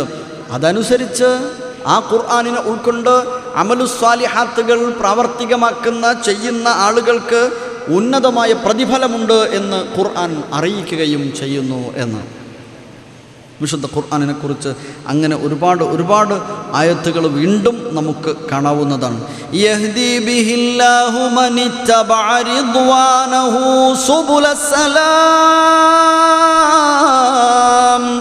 വയുഖ്രിജുഹും മിനദ്ദുലുമാതി ഇലന്നൂർ ബിഇذനിഹി വയഹ്ദീഹിം ഇലാ സിറാത്തിൻ മുസ്തഖീം. ഖുർആൻ ചെയ്യുന്നത് അള്ളാഹുവിൻ്റെ തൃപ്തി ആഗ്രഹിക്കുന്ന ആളുകൾക്ക് ഖുർആനിലൂടെ സുബുലുസ്സലാം സമാധാനത്തിൻ്റെ വഴികളിലേക്ക് എത്താൻ കഴിയുന്നു, അതിലേക്കാണ് നയിക്കുന്നത്. അവർ അകപ്പെട്ടിട്ടുള്ള അന്ധവിശ്വാസ അനാചാരങ്ങളിൽ നിന്ന് അഥവാ അന്ധകാരങ്ങളിൽ നിന്ന് അവരെ വയുഖ്രിജുഹും മിനദ്ദുലുമാതി ഇലന്നൂർ പ്രകാശത്തിലേക്ക് അവരെ വഴിതെളിക്കുകയും ചെയ്യുന്നു എന്ന്. സഹോദരങ്ങളെ, സഹോദരികളെ, അങ്ങനെ വിശുദ്ധ ഖുർആൻ മനുഷ്യന് ഏറ്റവും നേരായ മാർഗത്തിലേക്ക് വഴി തെളിക്കുകയാണ്. ആലോചിക്കുക, ഒന്നുകൂടെ ആവർത്തിച്ച് ഞാൻ എന്നോട് ഉച്ചത്തിൽ ചോദിക്കുന്നു, നിങ്ങൾ നിങ്ങളോടും ചോദിക്കുക, എന്താണ് ഈ ഖുർആനുമായുള്ള എൻ്റെ ബന്ധം? എത്രത്തോളമുണ്ട്? കുറേ അറിവ് നമുക്കുണ്ട്. ഉന്നതമായ നിലവാരത്തിൽ ജോലികളിലൊക്കെ തലങ്ങളിലൊക്കെ പ്രവർത്തിക്കുന്ന ഒരുപാട് സർട്ടിഫിക്കറ്റ്സ് ഉള്ള ആളുകളാണ്. ഒരുപാട് പുസ്തകങ്ങൾ വായിച്ചിട്ടുണ്ട്. വായിച്ചു തീർത്ത പുസ്തകങ്ങൾ അറിയില്ല, അത്രയും വായിച്ചു. പക്ഷെ ഖുർആനുമായി എൻ്റെ ബന്ധം എന്താണ് എന്ന് ഒരു പരിശോധന നടത്തണം. ഞാനൊരിക്കൽ അത്ഭുതപ്പെട്ടു പോയി. 1-2 അനുഭവങ്ങൾ. വിദ്യാലയത്തിലേക്ക്, സ്കൂളിലേക്ക് കയറി ചെന്നപ്പോൾ എൻ്റെ ഒരു സഹപ്രവർത്തകൻ, അദ്ദേഹം ഞാൻ ആദ്യമായി ചൊല്ലുന്ന വിദ്യാലയമാണ്, എന്നെ മുമ്പ് പരിചയമൊന്നുമില്ല. ഒരു ദിവസം രാവിലെ വന്നിട്ട് അദ്ദേഹം പറഞ്ഞു, നൗഷാദ് സാർ, ഞാൻ അഹ്ലൻ റമദാൻ കേട്ടു എന്ന് പറഞ്ഞു. ആ മുസ്ലിം സഹോദരൻ എന്നോട് പറഞ്ഞു, അഹ്ലൻ റമദാൻ ഞാൻ കേട്ടു. ഞാൻ അത്ഭുതപ്പെട്ടു. അദ്ദേഹം പറഞ്ഞു, ഞെട്ടണ്ട, ഇന്നലെ രാത്രി ഞാൻ ഡൗൺലോഡ് ചെയ്തു, നിങ്ങളെ ദുബായിലെ പ്രസംഗം മുഴുവനും ഞാൻ കേട്ടു എന്ന് പറഞ്ഞു. സന്തോഷമായി, ഉഷാറായി എന്നൊക്കെ പറഞ്ഞു. വീണ്ടും അദ്ദേഹം തുടർന്നത്, ഞാൻ നിങ്ങളെ ഖുർആൻ മൊത്തം വായിച്ചിട്ടുണ്ട്, ഞാനൊന്നുകൂടെ നോക്കി. അപ്പോൾ അദ്ദേഹം പറഞ്ഞു, അൽനാസ് വരെ 114 ഞാൻ വായിച്ചു എന്ന് പറഞ്ഞു. 114 ഞാൻ വായിച്ചു, 300 ചില്ലറ ഹദീസും ഞാൻ പഠിച്ചിട്ടുണ്ട് എന്നാണ്. ഞാൻ അത്ഭുതപ്പെട്ടത്, ആശ്ചര്യപ്പെട്ടത് ഈ ഒരു വർത്തമാനം എൻ്റെ മുമ്പിൽ വന്നത്, അല്ലെങ്കിൽ ഞാനിപ്പോൾ നിങ്ങളോട് പറഞ്ഞത്, ഞാനും നിങ്ങളും എന്താ വായിച്ചതെന്ന് ചോദിക്കാനായിരിക്കും. തേടിപ്പിടിച്ചിട്ടാണ് അദ്ദേഹത്തിന് ഖുർആൻ കിട്ടിയത്, ഹദീസുകൾ കിട്ടിയത്. നമ്മളെ ഷെൽഫുകളിൽ ഖുർആൻ നിറഞ്ഞു നിന്നിട്ടേ നമുക്ക് വേറൊന്നും വെക്കാൻ സ്ഥലമല്ല. പക്ഷേ നമ്മളിതുവരെ വായിച്ചിട്ടില്ല. ഒരു ഖുർആൻ എടുത്തിട്ട് തീർന്നിട്ടില്ല. പരിശോധിക്കുന്നുണ്ടോ? ഭയപ്പെടണം. കയ്യിലുണ്ടായിട്ട് വായിച്ച് തീർക്കാനോ ചിന്തിച്ച് വായിക്കാനോ വായിച്ചു ചിന്തിക്കാനോ നമുക്ക് കഴിഞ്ഞിട്ടില്ല. നമ്മുടെ ബന്ധത്തെക്കുറിച്ച് പരിശോധിക്കണം. ഗുഹയിലിരിക്കുമ്പോൾ മുഹമ്മദ് നബി സല്ലല്ലാഹു അലൈഹി വസല്ലമയിലുണ്ടായിരുന്ന ചിന്തകളെക്കുറിച്ച് പറഞ്ഞു. ആകാശങ്ങൾ, ഭൂമി, അഹ്വാലുൽ ഖൗം, ഇങ്ങനെ ഒരുപാട് കാര്യങ്ങൾ. അവരുടെ ശത്രുതയും പകവോക്കലും വിദ്വേഷങ്ങളും ഇതൊക്കെയായിരുന്നു. എല്ലാറ്റിലുമുള്ള വ്യക്തതയാണ് ജബലുൻ നൂറിൽ നിന്ന് അവതരണം ആരംഭിച്ചു വന്ന് തുടർന്നു പോന്നിട്ടുള്ള ഖുർആനിൽ നിന്ന് ലഭിച്ചത് എന്നതാണ് ചിന്തനീയമായ തലം. തൻ്റെ സംശയങ്ങൾക്ക് മുഴുവനും അവിടെ അദ്ദേഹത്തിന് പരിഹാരം ലഭിച്ചു എന്നതാണ് നാം കാണുന്നത്. ഓരോ സന്ദർഭങ്ങളിലായി അതിലേറ്റവും പ്രധാനപ്പെട്ടതായിരുന്നു ആളുകളുടെ ആരാധനാ രീതികളിലുണ്ടായ തൻ്റെ സംശയത്തിനുള്ള വിശദീകരണം. ഈ സുന്ദരമായ അത്ഭുതകരമായ പ്രവർത്തനങ്ങൾ നടക്കുന്ന പ്രപഞ്ചത്തിലെ ഭൂമിയിൽ ജീവിക്കുന്ന ഈ മനുഷ്യർ, ഇവരൊക്കെ എന്താണ് പലതിനെയും ആരാധിക്കുന്നത്? അദ്ദേഹത്തിൻ്റെ ചിന്ത ഇതിൻ്റെ പിന്നിൽ ഒരു ശക്തിയുണ്ടല്ലോ എന്ന. ഇബ്രാഹിമി മില്ലത്തിൽ ജീവിക്കുന്ന അദ്ദേഹത്തിന് കൃത്യമായി അറിയാമത്. ഇതിൻ്റെ പിന്നിൽ ഒരു ശക്തിയുണ്ടാകും. ആ രഹസ്യത്തെയാണ്, ആ ശക്തിയെ മാത്രമല്ലേ ആരാധിക്കാൻ പാടുള്ളൂ, ആ ശക്തിയോട് മാത്രമല്ലേ പ്രാർത്ഥിക്കുവാനും തേടാനും പാടുള്ളൂ എന്ന ചിന്തയായിരുന്നു. ശരിവെക്കുകയാണ് ഖുർആൻ തുടർന്നുള്ള അവതരണങ്ങളിൽ. അതാണ് ഏറ്റവും പ്രധാനം. തൗഹീദ് എളുപ്പം ഉൾക്കൊള്ളാൻ പാകത നേടുന്നത് തൻ്റെ സ്വശരീരത്തെക്കുറിച്ചും പ്രപഞ്ചത്തെക്കുറിച്ചുമുള്ള പഠനത്തിലൂടെയും അറിവിലൂടെയുമാണ് ആയിരിക്കണം എന്നതുകൊണ്ട് തന്നെ ആദ്യ വചനം തന്നെ ഏതായിരുന്നു എന്ന് നിങ്ങൾ ഓർത്തു നോക്കൂ. ഗുഹയിൽ അതല്ലെങ്കിൽ ഒറ്റയ്ക്കിരിക്കുന്ന സമയത്ത് തൻ്റെ മനസ്സിലുണ്ടായിരുന്ന ഏറെ ആശങ്കയുണ്ടാക്കിയിരുന്ന സംശയമായിരുന്നു ആളുകൾ എന്തേ ഇങ്ങനെ ആരാധന നടത്തുന്നത് എന്ന്. അവിടെയാണ് എങ്കിൽ നീ ആളുകൾക്ക് എത്തിച്ചു കൊടുക്കണം, നീ തന്നെ ചെയ്യണം, പഠനം നടത്തണം എന്ന് പറഞ്ഞ ആദ്യ വചനം ആരംഭിക്കുന്നത് ഇഖ്റ ബിസ്മി റബ്ബിക്കല്ലദീ ഖലഖ്, സ്രഷ്ടാവിനെ കുറിച്ചുള്ള വായനയായിരിക്കണം എന്ന്. ഇനി ഇഖ്റ എന്ന പദത്തിൻ്റെ അർത്ഥം മാറ്റി പറഞ്ഞു എന്ന് പറഞ്ഞ് കൊട്ടിഘോഷിച്ച് പ്രശ്നങ്ങൾ ഉണ്ടാക്കേണ്ടതില്ല. ഖറഅ എന്നതിന് വായിച്ചു എന്ന പദമാണെങ്കിലും വായന എന്നതിൻ്റെ ഉദ്ദേശം എന്താണ് എന്നെങ്കിലും ഒന്ന് ആലോചിച്ചാൽ മതി. ഈ പ്രകൃതിയെ, ആകാശഗോളങ്ങളെ, ആകാശത്തുള്ള ഒട്ടേറെ ഗോളങ്ങളെയും അവരുടെ സഞ്ചാരപഥങ്ങളെയും അവയുടെ ഉദയത്തെയും ഉദയസ്ഥാനത്തെയും അസ്തമയത്തെയും അസ്തമയസ്ഥാനങ്ങളെയും കുറിച്ചൊക്കെ ആലോചിക്കുന്ന, വായിക്കുന്ന, പഠനം നടത്തുന്ന ഒരാൾക്ക് തൻ്റെ ഈ സൃഷ്ടിപ്പിൻ്റെ പിന്നിലെ സ്രഷ്ടാവിനെ കണ്ടെത്താൻ കഴിയണം എന്നതാണ്. അവിടെയാണ് ഇഖ്റ എന്ന പദം ആദ്യം അള്ളാഹു ചേർത്ത് വെച്ചത് എന്ന് നാം ആലോചിക്കണം. ഇഖ്റ, നീ വായിക്കണം. നീ വായിക്കണം എന്ന് പറഞ്ഞതിനർത്ഥം എഴുതി വെച്ച കടലാസ് കാണിച്ചു കൊടുത്തായിരുന്നില്ലല്ലോ. എഴുതി വെച്ച കടലാസ് കാണിച്ചു കൊടുത്തിട്ടാണെന്ന് നാം വായിച്ചിട്ടില്ല എവിടെയും. അങ്ങനെ നോക്കി വായിക്കാനുള്ളതല്ലല്ലോ. മറിച്ച് നിന്റെ വായന, നിന്റെ പഠനം, നിന്റെ അന്വേഷണങ്ങൾ, നിന്റെ വിദ്യാഭ്യാസങ്ങൾ, നീ ഏത് തലത്തിൽ, ഏത് ഉന്നതിയിലേക്ക് നീ ലക്ഷ്യം വെച്ച് പോകുന്നുവെങ്കിലും അതിലൂടെ നിന്റെ റബ്ബിനെ കണ്ടെത്താൻ കഴിയണം എന്നും നിന്റെ ഖുർആൻ വായന ബിസ്മി റബ്ബിക, റബ്ബിൻ്റെ നാമത്തിലായിരിക്കണം എന്നുമൊക്കെ തന്നെയാണ്. ഒരു ഭാഗത്ത് മാത്രം നിന്നല്ല ഇഖ്റ എന്ന പദം ഖുർആൻ പ്രയോഗിച്ചത് എന്ന് നാം മനസ്സിലാക്കണം. വിശാല വീക്ഷണം നമുക്കുണ്ട്. ഇനി നോക്കി വായിക്കാനാണെങ്കിൽ നബി പിന്നെയും നോക്കി വായിച്ചില്ലല്ലോ. എഴുത്തും വായനയും പഠിച്ചിട്ടില്ലല്ലോ. പിന്നെയും അള്ളാൻ്റെ കൽപ്പന ധിക്കരിച്ചോ? അവിടെയും നമുക്ക് ആലോചിക്കാൻ കഴിയുന്നത് പഠിക്കണം. നിന്റെ വായന എന്താ? മലയാളത്തിലെ വായന എന്ന് പറഞ്ഞാൽ ഞാൻ അയാളെ 2 ദിവസം കൊണ്ട് വായിച്ചിട്ടുണ്ട് എന്ന് പറഞ്ഞാൽ എന്താ? 2 ദിവസം ഞങ്ങളൊരു യാത്ര ചെയ്തപ്പോൾക്ക് മൂപ്പരം ഫുള്ള് ഞാൻ വായിച്ചിട്ടുണ്ടെന്ന്. മൂപ്പരം മേൽ പച്ച കുത്തിയ വായിച്ചതാ, അല്ല ഇപ്പോഴുള്ള ടീഷർട്ടിലുള്ളത് വായിച്ചതാ? അതൊന്നുമല്ലല്ലോ. എന്തേ ഞാൻ അയാളെ വായിച്ചിട്ടുണ്ട് എന്ന് പറഞ്ഞാൽ അർത്ഥം ഞാൻ ഫുള്ള് മൂപ്പറ മനസ്സിലാക്കിയെന്നാണ്. ഇഖ്റ, നീ വായിക്കണം. ബിസ്മി റബ്ബിക്, നിന്റെ റബ്ബിൻ്റെ നാമത്തിൽ നിന്റെ റബ്ബിനെ കണ്ടെത്തണം. നീ ഏത് സയൻസ് എടുത്താലും, നീ ഏത് തലത്തിലേക്ക് പഠിച്ചു തന്നാലും നിന്റെ റബ്ബിനെ കണ്ടെത്താൻ നിനക്ക് കഴിയണം. ഖലഖ്, അതാ അവിടെ പ്രയോഗിച്ച പ്രയോഗം, അതാ ചേർത്ത് വെച്ച പദം സൃഷ്ടിച്ച റബ്ബ്. അപ്പോൾ സൃഷ്ടിപ്പിനെ കുറിച്ചാണ് ആലോചിക്കേണ്ടത്. എന്നിട്ട് സൃഷ്ടിപ്പിനെ കുറിച്ച് വീണ്ടും പറഞ്ഞു, നിന്റെ സൃഷ്ടിപ്പിനെ കുറിച്ചെങ്കിലും നീ നോക്കണം. അതിലൂടെ നിനക്ക് നിന്റെ റബ്ബിനെ കണ്ടെത്താം. നിന്റെ സൃഷ്ടിപ്പിനെ കുറിച്ച് ആഴത്തിൽ പഠിച്ചാൽ നിനക്ക് ഈ സൃഷ്ടിപ്പിൻ്റെ പിന്നിലെ ഒരേ ഒരു ശക്തിയെ കാണാനും ആ ഒരു ശക്തിയോട് മാത്രമേ ആരാധനയുടെ സർവ്വഭാവങ്ങളും പാടുള്ളൂ എന്നും നിനക്ക് തന്നെ മനസ്സിലാകും. വേറെ ആരും പറഞ്ഞു തരണ്ട. അതാ ഖലഖൽ ഇൻസാന മിൻ അലഖ്, അലക്കിൽ നിന്ന്, ഭ്രൂണത്തിൽ നിന്ന് മനുഷ്യനെ സൃഷ്ടിച്ച റബ്ബിനെ വായിക്കണം എന്ന് പറഞ്ഞത്. എന്നിട്ട് ശേഷം അറിവിനെ സംബന്ധിച്ച് തന്നെ വീണ്ടും വിശദീകരിക്കുകയാണ്. ഇഖ്റ വറബ്ബുക്കൽ അക്രം അല്ലദീ അല്ലമ ബിൽ ഖലം അല്ലമൽ ഇൻസാന മാ ലം യഅലം. ഓർത്തു നോക്കൂ, ജബലുൻ നൂറിൽ നിന്ന് വന്നതെന്താ? റബ്ബിനെ തിരിച്ചറിയാൻ നീ നിന്നെ തന്നെ ഒന്ന് പഠിക്കണം.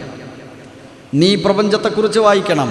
നീ ആകാശഭൂമി ഗോളങ്ങൾ അവയ്ക്കിടയിലുള്ള എല്ലാം, പർവ്വതങ്ങൾ, പർവ്വതത്തിൽ നിന്ന് നിർഗളിച്ചു വരുന്ന അരുവികൾ, അങ്ങനെ കടലും കടലിലെ ആഴിയിലുള്ള ഒരുപാട് ജീവജാലങ്ങളും പവിഴങ്ങളും രത്നങ്ങളും, ഇതെല്ലാം നീ കാണണം. ഇതിൻ്റെ പിന്നിൽ ഒരു ശക്തിയെ നിനക്ക് കണ്ടെത്താൻ കഴിയും. ഖുർആൻ മറ്റു പല സ്ഥലങ്ങളിലും വിശദീകരിച്ചു. പ്രധാനപ്പെട്ട ഒന്ന്, അറിവ് വർദ്ധിക്കുന്നതിനനുസരിച്ച് റബ്ബിനോടുള്ള അടുപ്പം ഗാഢമാവണം എന്നൊക്കെ പരിചയപ്പെടുത്തി പോകുമ്പോൾ വഫീ അൻഫുസികും അഫലാ തുബ്സിറൂൻ, നിങ്ങളിൽ തന്നെയുണ്ട് ഒരുപാട് ദൃഷ്ടാന്തങ്ങൾ, പക്ഷേ ആലോചിക്കണില്ലേ, നോക്കിക്കാണുന്നില്ലേ എന്ന്. സഹോദരങ്ങളെ, അദ്ദേഹത്തിൻ്റെ മനസ്സിലുണ്ടായിരുന്ന ആകാശത്തെക്കുറിച്ചുള്ള ചിന്ത ശാസ്ത്രം പിറവിയെടുത്തിട്ടില്ലാത്ത കാലമാണ്. പക്ഷേ റസൂലിൻ്റെ ചിന്തകൾക്ക് പൂർണ്ണത നൽകുകയാണ് വിശുദ്ധ ഖുർആൻ ചെയ്തിട്ടുള്ളത്. നമ്മയും ആകാശം എന്താണാവോ, ഇതെങ്ങനെയാണാവോ ആകാശവും ഭൂമിയൊക്കെ?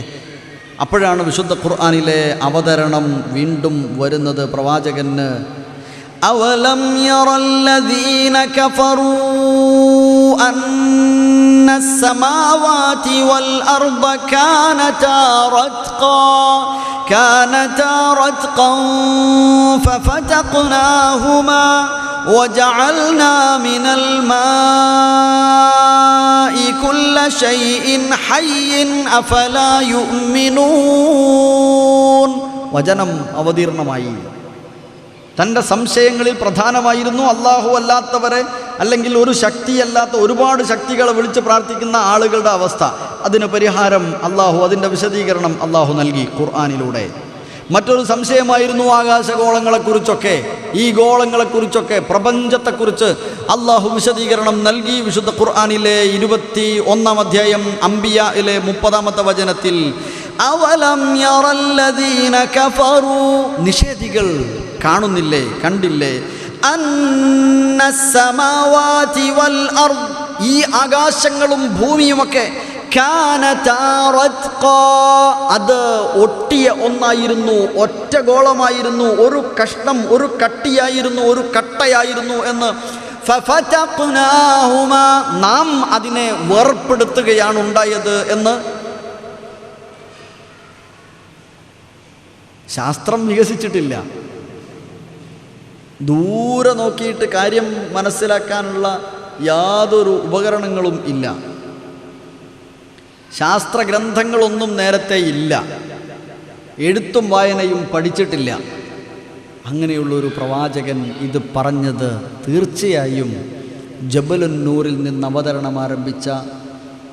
അവതരണം എത്തിച്ചു കൊടുത്ത ജിബ്രീൽ മുഖേന അള്ളാഹുവിൽ നിന്ന് തന്നെ വന്ന സന്ദേശമാണ്.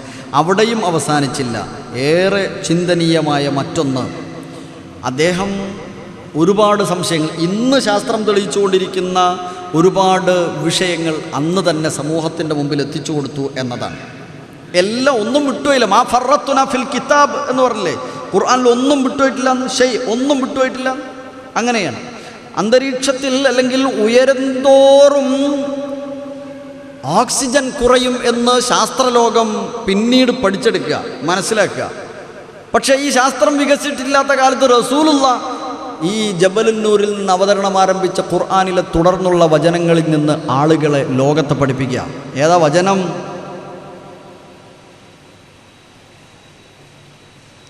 فمن يرد الله أن يهديه يشرح صدره للإسلام ومن يرد أن يضله يجعل صدره ضيقا حرجا كأنما يصعد في السماء. 125-ാം വചനം, സൂറ അൽ അൻആം. വെളിച്ചം പഠിച്ചൊരു സൂറത്തു അൻആം പഠിച്ചതാ. വെളിച്ചത്തിൻ്റെ പരീക്ഷയും ഒക്കെ എഴുതിയൊരു ഈ ഒരു വചനം ശ്രദ്ധയിൽപ്പെട്ടിരുന്നോ? മുകളിലേക്ക് പോകുന്തോറും ഓക്സിജൻ കുറയുമെന്ന് ഈ വചനം പഠിപ്പിക്കുന്നു എന്ന്. ഇന്നും പുതിയ ചർച്ചകൾ വരുന്നുണ്ടല്ലോ അല്ലേ? സൂര്യൻ പടിഞ്ഞാറ് ഉദിക്കുമെന്ന് ശാസ്ത്രം അഭിപ്രായപ്പെടുന്നു എന്ന്.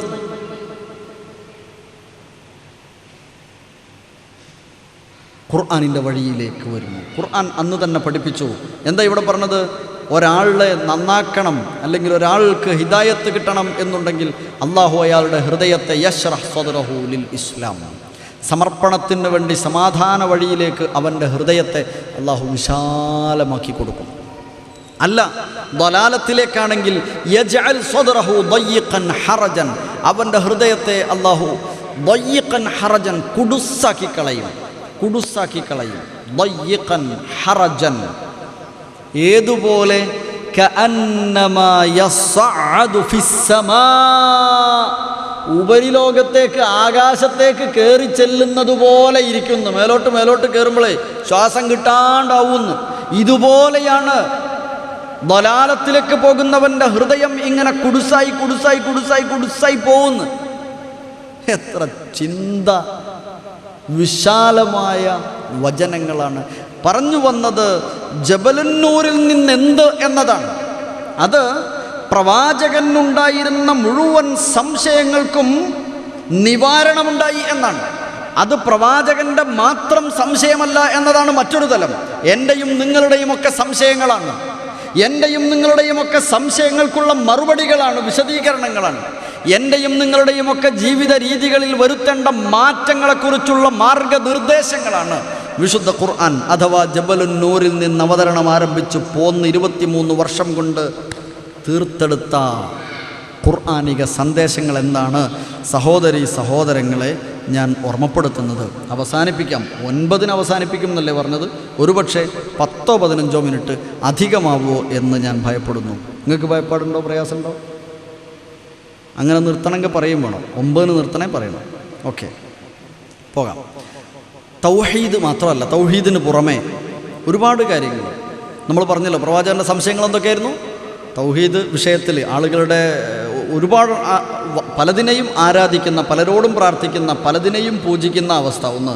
മറ്റൊന്ന് ഈ പറഞ്ഞ ആകാശ, ഭൂമി, ഗോളങ്ങൾ, പ്രതിഭാസങ്ങൾ, ഇവയെക്കുറിച്ചൊക്കെയുള്ള അത്ഭുതകരമായ ഒരുപാട് ഇതൊക്കെ എന്താണാവോ എന്ന ചിന്തകൾ, അതിനൊക്കെ പരിഹാരങ്ങൾ നിർദ്ദേശിച്ചു, ഒക്കെ നൽകി, ഒക്കെ വിശദീകരണങ്ങൾ നൽകി. പിന്നെ ഈ ആളുകളുടെ പരസ്പര വൈരം, യുദ്ധം, കൊല ചെയ്യൽ, രക്തം ചിന്തൽ, മാനം തകർക്കൽ, വ്യഭിചാരം, ലഹരിക്കടിമപ്പെടൽ, മോഷണം, ഇങ്ങനെ പറഞ്ഞു ഒരുപാട് ദൂഷ്യങ്ങളിൽ മനുഷ്യ സമൂഹം അകപ്പെട്ടു പോയിരുന്നു.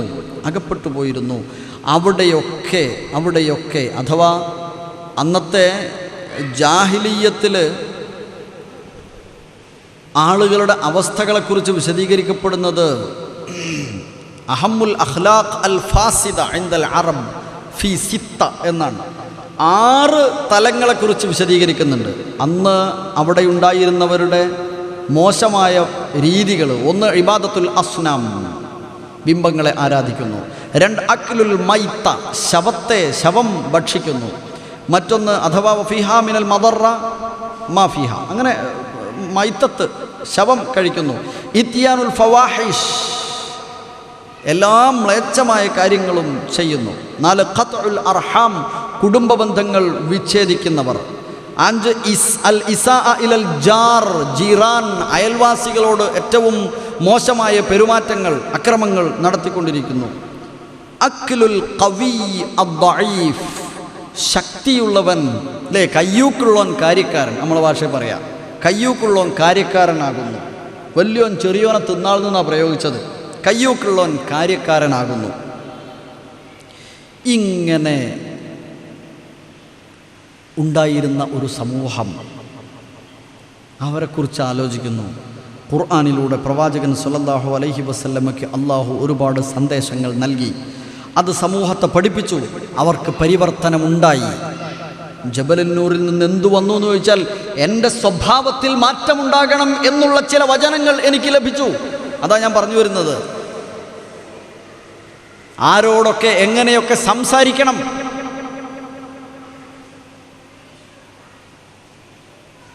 ആരോടൊക്കെ എങ്ങനെയൊക്കെ പെരുമാറണം, എവിടെയൊക്കെ എങ്ങനെയൊക്കെ നീങ്ങണം, നടക്കണം, പോകണം, എത്ര എവിടെയൊക്കെ ചെലവഴിക്കണം, ഇങ്ങനെ കുറേ സന്ദേശങ്ങൾ അവർക്ക് ലഭിച്ചു. അവർക്ക് പരിഹാരം ലഭിച്ചത് സ്വീകരിച്ചതോടുകൂടെ പരിവർത്തനം ഉണ്ടായി. സാമൂഹിക മാറ്റം, അതിന് വേണ്ട സന്ദേശങ്ങൾ ജബലുന്നൂറിൽ നിന്ന് തന്നെ അവതരിച്ചതാണ് എന്ന് ചുരുക്കം. എന്തെല്ലാം മാറ്റങ്ങളാണ് ഉണ്ടായത്? അതുപോലെ നമുക്ക് മാറ്റങ്ങൾ ഉണ്ടാവൂലേ? നമുക്കെന്താ മാറ്റം ഉണ്ടാവാത്തത്? ഉണ്ടായിട്ടുണ്ട് ഒരുപാട് ആളുകൾക്ക്. ഞാനും നിങ്ങളും അങ്ങനെ മാറ്റമുണ്ടായവരാണ്. വിശുദ്ധ ഖുർആനിലെ വചനങ്ങൾ കേൾക്കാൻ തുടങ്ങിയത് മുതലാണ് നമ്മുടെ ജീവിതത്തിൽ ഒരുപാട് മാറ്റങ്ങളുണ്ടായത്. അൽഹംദുലില്ലാ, അൽഹംദുലില്ലാ. അള്ളാഹുവിന് സർവസ്തുതിയും നൽകണം, അർപ്പിക്കണം. അവൻ്റെ വിശുദ്ധ വേദഗ്രന്ഥം പഠിച്ചതിലൂടെയാണ്, കേട്ടതിലൂടെയാണ്, വായിച്ചതിലൂടെയാണ് ഞാനും നിങ്ങളും സംസ്കൃതരായത്, സംശുദ്ധരായത്. പക്ഷേ ഇനിയും എവിടെയൊക്കെയോ ചില പ്രശ്നങ്ങൾ നമ്മുടെ ജീവിതത്തിലുണ്ടോ എന്ന് പരിശോധിക്കപ്പെടേണ്ടതുണ്ട്. എങ്ങനെ പരിശോധിച്ചാൽ, പരിശോധനയിൽ നിന്ന് എങ്ങനെ നമുക്ക് വിജയം ലഭിക്കും? വിശുദ്ധ ഖുർആനിലെ ഒരുപാട് വചനങ്ങൾ ഇനിയും നമ്മെ പെട്ടെന്ന് ടച്ച് ചെയ്യുന്ന വചനങ്ങളുണ്ടാകാം. ഒരുപാട് സഹാബത്തിനെ വല്ലാതെ ടച്ച് ചെയ്ത വചനങ്ങൾ ഒരുപാട് ചരിത്രത്തിൽ വായിച്ചിട്ടുണ്ട്. ഒരു വചനം ശ്രദ്ധേയമാണ്. 31-ാം അധ്യായം സൂറത്തുൽ ലുഖ്മാനിലെ ലുഖ്മാനുൽ ഹക്കീം തൻ്റെ മകന് നൽകിയ സന്ദേശം അള്ളാഹുവും പ്രവാചകനും നമുക്ക് നൽകിയിരിക്കുന്നു. അള്ളാഹു പ്രവാചകനിലൂടെ എന്നിലും നിങ്ങളിലും എത്തിച്ചിരിക്കുന്നു. ആ വചനം ഏതാണെന്നറിയോ? ഒരു കുട്ടിക്കാലത്ത് തന്നെ കേൾക്കേണ്ട വചനമാണ്. ആ കാലഘട്ടത്തിൽ കേൾക്കാതെ പോയതുകൊണ്ടായിരിക്കാം ഒരുപക്ഷെ നമ്മുടെ ജീവിതത്തിൽ ചില ദൂഷ്യങ്ങളെങ്കിലും ഇന്നും നിഴലിച്ചു നിൽക്കുന്നത്. അതിനെ തുടച്ചു മാറ്റാൻ ഈ സമയത്ത് പാരായണം ചെയ്യുമ്പോൾ, പറയുമ്പോൾ, ഉപദേശിക്കുമ്പോൾ എനിക്ക് സാധിക്കണം, കേൾക്കുമ്പോൾ നിങ്ങൾക്ക് സാധിക്കണം. ഏതാണ് ആ വചനം? ഏതാണ് ആ വചനം? യാ ബുനയ്യ ഇന്നഹാ ഇൻ തകു മിസ്ഖാല ഹബ്ബ ഇൻ തകു മിസ്ഖാല ഹബ്ബത്തിൻ മിൻ ഖർദൽ ഫതകുൻ ഫീ സഖറ ഔ ഫിസ് സമാവാത് ഔ ഫിൽ അർദ് യഅതി ബിഹല്ലാഹ് يأتي بها الله يأتي بها الله إن الله لطيف خبير يا بني إنها إن تك مثقال حبة من خردل പൊന്നാര മകനെ, നീ ചെയ്യുന്ന ഈ കാര്യം, ഒരു കാര്യം അതെത്ര നിസ്സാരമാണെങ്കിലും, അതെത്ര ചെറുതാണെങ്കിലും, ആ ചെയ്യുന്ന ചെറിയ കാര്യം തന്നെ ആരോരും അറിയാത്ത വിധം ഏതെങ്കിലും ഒരു പാറയിൽ വെച്ച്, പാറ മടക്കിൽ വെച്ച്, പാറയ്ക്കപ്പുറത്ത് വെച്ച് നീ ചെയ്തതായിരുന്നാലും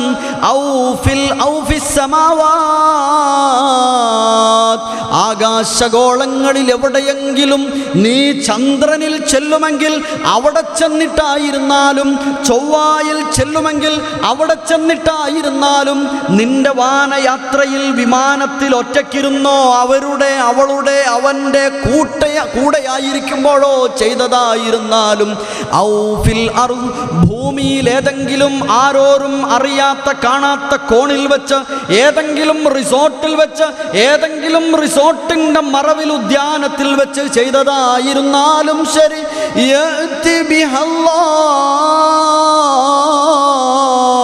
അല്ലാഹു അതെല്ലാം കൊണ്ടുവരും. അല്ലാഹു അതെല്ലാം കൊണ്ടുവരും മനുഷ്യ, അതെല്ലാം അല്ലാഹു കൊണ്ടുവരും മകനെ. ഇന്നല്ലാഹ ലതീഫുൻ ഖബീർ. കാരണം അവൻ എല്ലാം കൃത്യമായി, സൂക്ഷ്മമായി നിരീക്ഷിക്കുന്ന, അറിയുന്ന റഹ്മാനാണ്, റബ്ബാണ്. അതുകൊണ്ട് നീ നിന്റെ ജീവിതത്തിൽ സൂക്ഷ്മത പുലർത്തണം എന്ന്. ഇതാണ് ഓർക്കണം. നമുക്കിപ്പോഴാലോചിക്കാം, ജബലുന്നൂറിൽ നിന്ന് എന്താ വന്നത്? എൻ്റെ ജീവിതത്തിൽ ഇന്നും ഞാൻ ചെയ്തുകൊണ്ടിരിക്കുന്ന ഏതെങ്കിലും തിന്മയുണ്ടെങ്കിൽ അത് അല്ലാഹ് കാണുന്നുണ്ട്, രേഖപ്പെടുത്തപ്പെടുന്നുണ്ട്. അത് കൊണ്ടുവരും എന്ന വിഷയം എൻ്റെ മനസ്സിൽ വരുന്നു. പടച്ചോനെ, ഇനി അങ്ങോട്ട് ഞാൻ സൂക്ഷിക്കും. ഇന്നുവരെ വന്നത് എനിക്ക് പുറത്തു തരണം.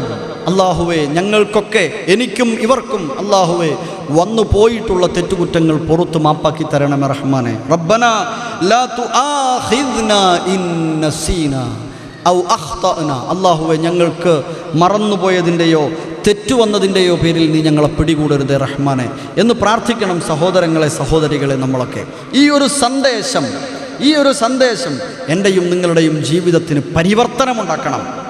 അങ്ങനെ പരിവർത്തനം സാധ്യമായ സമൂഹത്തെ, ചരിത്രത്തെയാണ് നാം പ്രവാചകൻ്റെ കാലഘട്ടങ്ങളിൽ 23 വർഷം കാലം കൊണ്ടുണ്ടായ പരിവർത്തനങ്ങളിൽ നിന്ന് വായിച്ചെടുത്തത് എന്നാണ് ചുരുക്കം പറഞ്ഞു വന്നത്. ജബലുന്നൂറിൽ നിന്ന് വന്ന സന്ദേശങ്ങളാണ് അവരെയൊക്കെ അവരുടെ അധാർമിക ജീവിതത്തിൽ നിന്ന്, മോശമായ പ്രവർത്തനങ്ങളിൽ നിന്ന്, തെറ്റായ പ്രവണതകളിൽ നിന്ന്, വഴിവിട്ട ലൈംഗികതയിൽ നിന്ന്, ലഹരി ഉപയോഗങ്ങളിൽ നിന്ന് ഒക്കെ മുക്തരാക്കിയത്, പരിവർത്തിപ്പിച്ചത് എന്ന് നാം പരിശോധിക്കണം. അള്ളാഹു നമ്മെ അനുഗ്രഹിക്കുമാറാവട്ടെ. ഉമർ റളിയല്ലാഹു അൻഹുവിൻ്റെ ചരിത്രം നമുക്കറിയാമല്ലോ. തഅ്സീറുൽ ഖുർആനിനെ കുറിച്ച് പറയുമ്പോൾ ശ്രദ്ധേയമായ ഒരു സംഭവമാണല്ലോ ഉമർ ബിൻ ഖത്താബ് റളിയല്ലാഹു അൻഹു. അദ്ദേഹം ഉമർ എന്ന് മാത്രം പേരുണ്ടായിരുന്ന, അഥവാ റളിയല്ലാഹു അൻഹു എന്ന പ്രാർത്ഥനാ സ്ഥാനം എത്തിയിട്ടില്ലാത്ത ഒരു കാലമുണ്ടല്ലോ.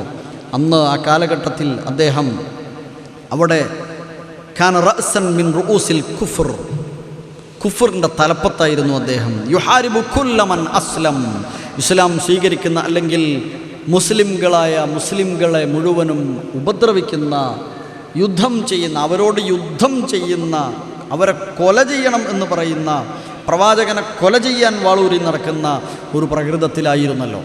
അങ്ങനെ അദ്ദേഹമാണ് വഇൻദമാ അലിമ ബി ഇസ്ലാമി ഉഖ്തിഹി ഫാത്തിമ വസൗജിഹാ സഈദ് ഇബ്നു സയ്യിദ്. ഫാത്തിമ എന്ന സഹോദരിയും അവളുടെ ഭർത്താവ് സഈദ് ഇബ്നു സയ്യിദും ഇസ്ലാം സ്വീകരിച്ചു എന്ന വിവരമറിഞ്ഞപ്പോൾ ആഹാ എന്ന് പറഞ്ഞ് അവരെ വകവരുത്താൻ വേണ്ടി അങ്ങോട്ട് ചെല്ലുമ്പോഴാണ്, അദ്ദേഹം ദേഷ്യപ്പെട്ട് പ്രതികാരം ചെയ്യാൻ ചെന്നപ്പോഴാണ്, തൻ്റെ ആ വീട്ടിലേക്ക് അല്ലെങ്കിൽ അവരുടെ അടുത്തേക്ക് കയറി ചെല്ലുമ്പോഴാണ് അവരുടെ കൂടെ സ്വഹീഫത്തും മിനൽ ഖുർആൻ, ഖുർആനിൽ നിന്നുള്ള ഒരു താൾ അല്ലെങ്കിൽ ഖുർആനിൽ നിന്നുള്ള ചില വചനങ്ങൾ കാണുന്നത്. ആ താളിൽ എഴുതപ്പെട്ടിരിക്കുന്ന വചനങ്ങൾ മിൻ അവ്വലി സൂറത്തി ത്വാഹ സൂറത്തിലെ ആദ്യ ഭാഗം മുതൽ 14ാമത്തെ വചനം വരെയായിരുന്നു എന്ന ആ വചനം അദ്ദേഹം കേട്ടു. ആ വചനം അദ്ദേഹം വായിച്ചു നോക്കി. അദ്ദേഹം അത് വാങ്ങി, അത് വായിച്ചു നോക്കി. അതോടുകൂടെ ഫഅസ്ലമ മിൻ ഫൗരിഹി വതഗയ്യറ സുലൂകുഹു ഫി കുല്ലി ശുഊനി ഹയാതിഹി എന്ന് നമുക്ക് ചേർത്ത് വായിക്കാം. ഞാൻ വായിച്ച ഹദീസുകളൊന്നും അല്ല വായിച്ചു കേട്ടോ, ഞാൻ ആ ചരിത്രം അങ്ങനെ വായിക്കാം. അദ്ദേഹം തൻ്റെ ജീവിതത്തെ അവരെപ്പോലെ പ്രപഞ്ചനാഥന് സമർപ്പിക്കുകയാണ്. ഉപദ്രവം, അക്രമം, കൊള്ള നടത്തൽ, വെട്ടിപ്പിടിക്കൽ, ദാദ ശൈലി എല്ലാം അതോടുകൂടി അദ്ദേഹത്തിൻ്റെ സുലൂക്ക് ഫിക്കുല്ലി ശുഊൻ, അദ്ദേഹത്തിൻ്റെ ജീവിതത്തിലെ എല്ലാ തലങ്ങളിലും പെരുമാറ്റങ്ങൾ ആകെ അങ്ങ് മാറുക. നമ്മൾ ആലോചിക്കണേ, ത്വാഹയിലെ 14 ആയത്ത് മാത്രമല്ല ഞാൻ നിങ്ങളും കേട്ടത്. പക്ഷേ നാം കയറി വന്നപ്പോൾ ഇവിടെ നിന്ന് ഇസ്മായിൽ കരിയാട് സാഹിബിൻ്റെ പ്രഭാഷണത്തിൽ കേട്ടതുപോലെ കച്ചവടത്തിൽ ഇപ്പോഴും ചിലതൊക്കെ വന്നു പോകുന്നുണ്ടോ? ഭയപ്പെടണം. ഖത്തം ചെയ്തിട്ടും QLS-ലും QHLS-ലും ഹദീസ് ക്ലാസ്സുകളിലും ഇരുന്നിട്ടും ഇപ്പോഴും മാറിയിട്ടില്ലെങ്കിൽ, പരിവർത്തനമുണ്ടായിട്ടില്ലെങ്കിൽ ഭയപ്പെടണം. പക്ഷേ ഈ 14 വചനങ്ങൾ തന്നെ അദ്ദേഹത്തെ പരിവർത്തിപ്പിച്ചു. മാനസാന്തരമുണ്ടായി. അദ്ദേഹം സ്വീകരിച്ചു, അദ്ദേഹം ഉൾക്കൊണ്ടു, അദ്ദേഹം സംശുദ്ധനായി മാറി, പരിശുദ്ധനായി മാറുന്നു. ഏതാ വചനങ്ങൾ? ത്വാഹ മാ അൻസൽനാ അലൈക്കൽ ഖുർആന ലിതശ്ഖാ ഇല്ലാ തദ്കിറതൻ ലിമൻ യഖ്ശാ തൻസീലം മിമ്മൻ ഖലഖൽ അർദ വസ്സമാവാതിൽ ഉലാ الرحمن على العرش استوى له ما في السماوات وما في الأرض الأرض وما بينهما وما تحت الثرى وإن تجهر بالقول. അങ്ങനെ തുടർന്നു പോകുന്നു വചനങ്ങൾ തുടർന്നങ്ങനെ പോകുന്നു. അവസാനം എവിടം വരെ എന്നറിയോ? ഇന്നനീ അനല്ലാഹ്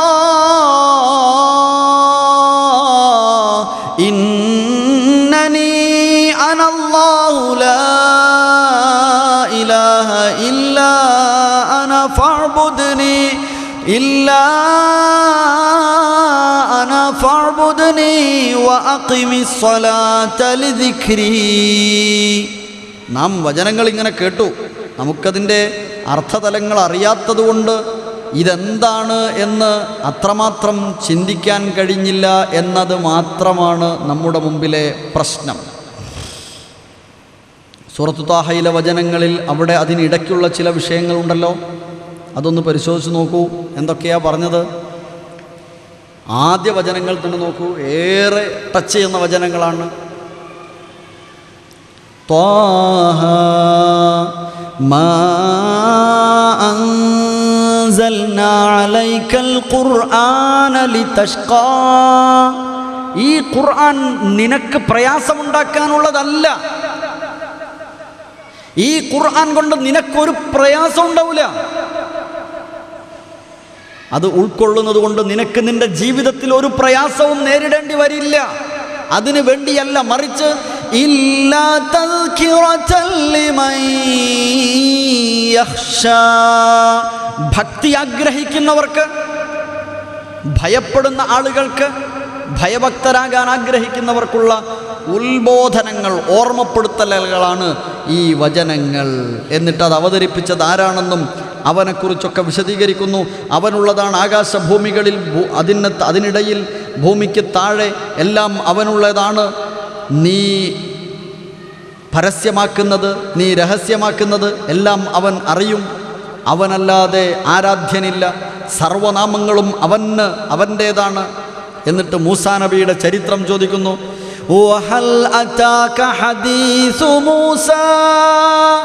മൂസയുടെ ചരിത്രം നിനക്കറിയില്ലേ? മൂസയുടെ ചരിത്രം നിനക്കറിയില്ല. ഒരാളുടെ ജീവിതത്തിൽ പരിവർത്തനം ഉണ്ടാക്കുന്ന വചനങ്ങളാണ്.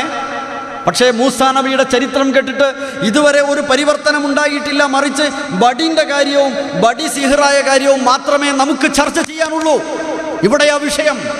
എനിക്ക് പരിവർത്തനത്തിന് ആ വചനങ്ങൾ സാധുത നൽകിയില്ലേ?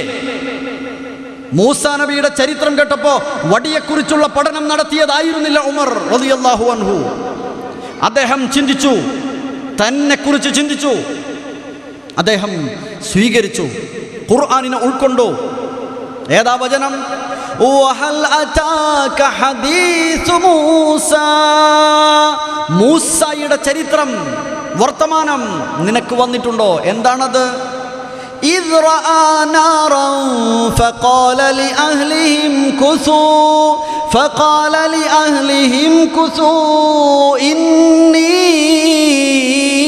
آنست نارا لعلي آتيكم منها بقبس أو أجد على النار هدى. ഇതാ മൂസ ഇങ്ങനെ പോകുമ്പോൾ, കുടുംബത്തോടൊപ്പം ഇണയോടൊപ്പം നടന്നു പോകുമ്പോൾ അവിടെ അതാ അദ്ദേഹം പറഞ്ഞു, നീ നിൽക്ക്, രാത്രിയാണ്, വെളിച്ചമില്ല, നീ ഇവിടെ നിൽക്ക്, അവിടെ ഒരു പ്രകാശം കാണുന്നു, ഞാനൊന്ന് അവിടെ ചെന്ന് നോക്കട്ടെ. എനിക്ക് അവിടെ നിന്ന് ചിലപ്പോൾ നഖ്തബിസ്, ഒരു അല്പം ഒരു വെളിച്ചം എനിക്ക് കിട്ടിയേക്കാം, ഒരു ചൂട്ട്, ഒരു ടോർച്ച്, ഒരു വിളക്ക് എനിക്ക് കിട്ടിയേക്കാം, പോയി നോക്കട്ടെ. അല്ല, അത് നമുക്കൊരു മാർഗം കിട്ടിയേക്കാം, ഒന്നങ്ങോട്ട് പോയി നോക്കട്ടെ എന്ന് പറഞ്ഞ് അദ്ദേഹം പോയി. ചരിത്രം അദ്ദേഹം വീണ്ടും അടുത്ത വചനം കേൾക്കുകയാണ്. വായിക്കുകയായിരിക്കണമല്ലോ, വായിച്ചതായിരിക്കണമല്ലോ. ഫലമ്മാ അതാഹാ നൂദിയ യാ മൂസ. അവിടെ എത്തിയപ്പോൾ അദ്ദേഹം മൂസ എന്ന ഒരു വിളി കേൾക്കുകയാണ്.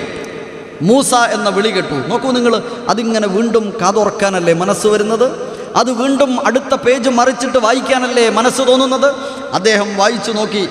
വായിച്ചു. അപ്പോൾ കാണുന്നത് എന്തറിയോ? മൂസയോട് ആ വിളിച്ച ശക്തി പറയാ, ഇന്നി അന റബ്ബുക ഫഖ്ലഅന അലൈക ഫഖ്ലഅന അലൈക ഇന്നക ബിൽ വാദിൽ മുഖദ്ദസി തുവാ. ഏയ്, ഞാൻ നിന്റെ റബ്ബ്, നിന്നെ സൃഷ്ടിച്ച നിന്നെ പരിപാലിക്കുന്ന റബ്ബാണ് ഞാൻ. നിന്നെ വിളിച്ചത് മറ്റാരോ അല്ല, നിന്റെ റബ്ബാണ്. നിന്റെ റബ്ബാണ് മൂസ നിന്നെ വിളിച്ചത്. നീ ഇപ്പോൾ പരിശുദ്ധമായ തുവ എന്ന താഴ്വരയിലാണ്. നീ നിന്റെ പാദരക്ഷ അഴിച്ചു വെക്കണം, ചെരുപ്പുകൾ രണ്ടും അഴിച്ചു വെക്കണം. മൂസാ നബി ചെരുപ്പ് ധരിച്ചിരുന്നു എന്നത് പഠിപ്പിക്കാൻ മാത്രമല്ല ഈ വചനം. പരിശുദ്ധമായ സ്ഥലത്ത്, നമ്മൾ അങ്ങനെയാണല്ലോ പോണത്, പരിശുദ്ധമായ സ്ഥലത്താണ് നീ എത്തിയിരിക്കുന്നത്. നീ ശുദ്ധിയോടുകൂടെ കയറണം എന്ന് പറഞ്ഞു. മാത്രമല്ല ശേഷം പറഞ്ഞു,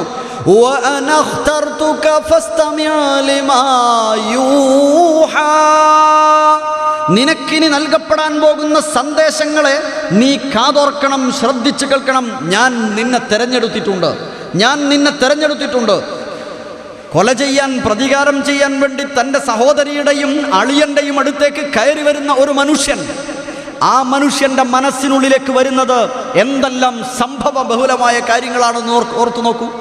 അദ്ദേഹം ആലോചിക്കുക, മൂസയെ തെരഞ്ഞെടുത്ത സംഭവത്തെക്കുറിച്ച് വായിക്കുക. ഏതാണ് ഈ ചരിത്രം? അദ്ദേഹത്തിൻ്റെ മനസ്സ് അയഞ്ഞുകൊണ്ടിരിക്കുന്നു, അദ്ദേഹത്തിൻ്റെ മനസ്സ് ചിന്തിച്ചുകൊണ്ടിരിക്കുകയാകണം. എന്നിട്ട് പറഞ്ഞ പ്രയോഗം, മൂസയോടുള്ള സന്ദേശത്തിൽ പ്രഥമ സന്ദേശം, ഇന്നനീ അനല്ലാഹു ലാ ഇലാഹ ഇല്ലാ അനാ. ഇന്നനീ അനല്ലാഹ്, ഞാനാണ് അല്ലാഹ്. ലാ ഇലാഹ ഇല്ലാ അനാ, ഞാനല്ലാതെ ഒരു ആരാധ്യനും ഇല്ല. അല്ലാഹു പറയാ. എന്നിട്ട് പറഞ്ഞു, ഫഅബ്ദുനി വഅഖിമിസ് സ്വലാത ലിദിക്രി. ഫഅബ്ദുനി, ആകയാൽ ആരാധ്യനായ ഏക എന്നെ നീ ആരാധിക്കണം, ഇബാദത്ത് ചെയ്യണം. ഇബാദത്തിൽ പ്രധാന ഭാഗമാണ് നമസ്കാരം. ആ മൂസാ നബിയും നമസ്കരിച്ചു.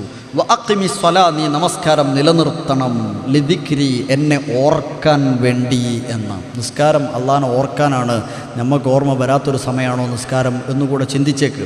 ഏതായിരുന്നാലും ഈ വചനങ്ങളെല്ലാം വായിച്ചു, അല്ലെങ്കിൽ കേട്ടു, അല്ലെങ്കിൽ കണ്ടറിഞ്ഞു.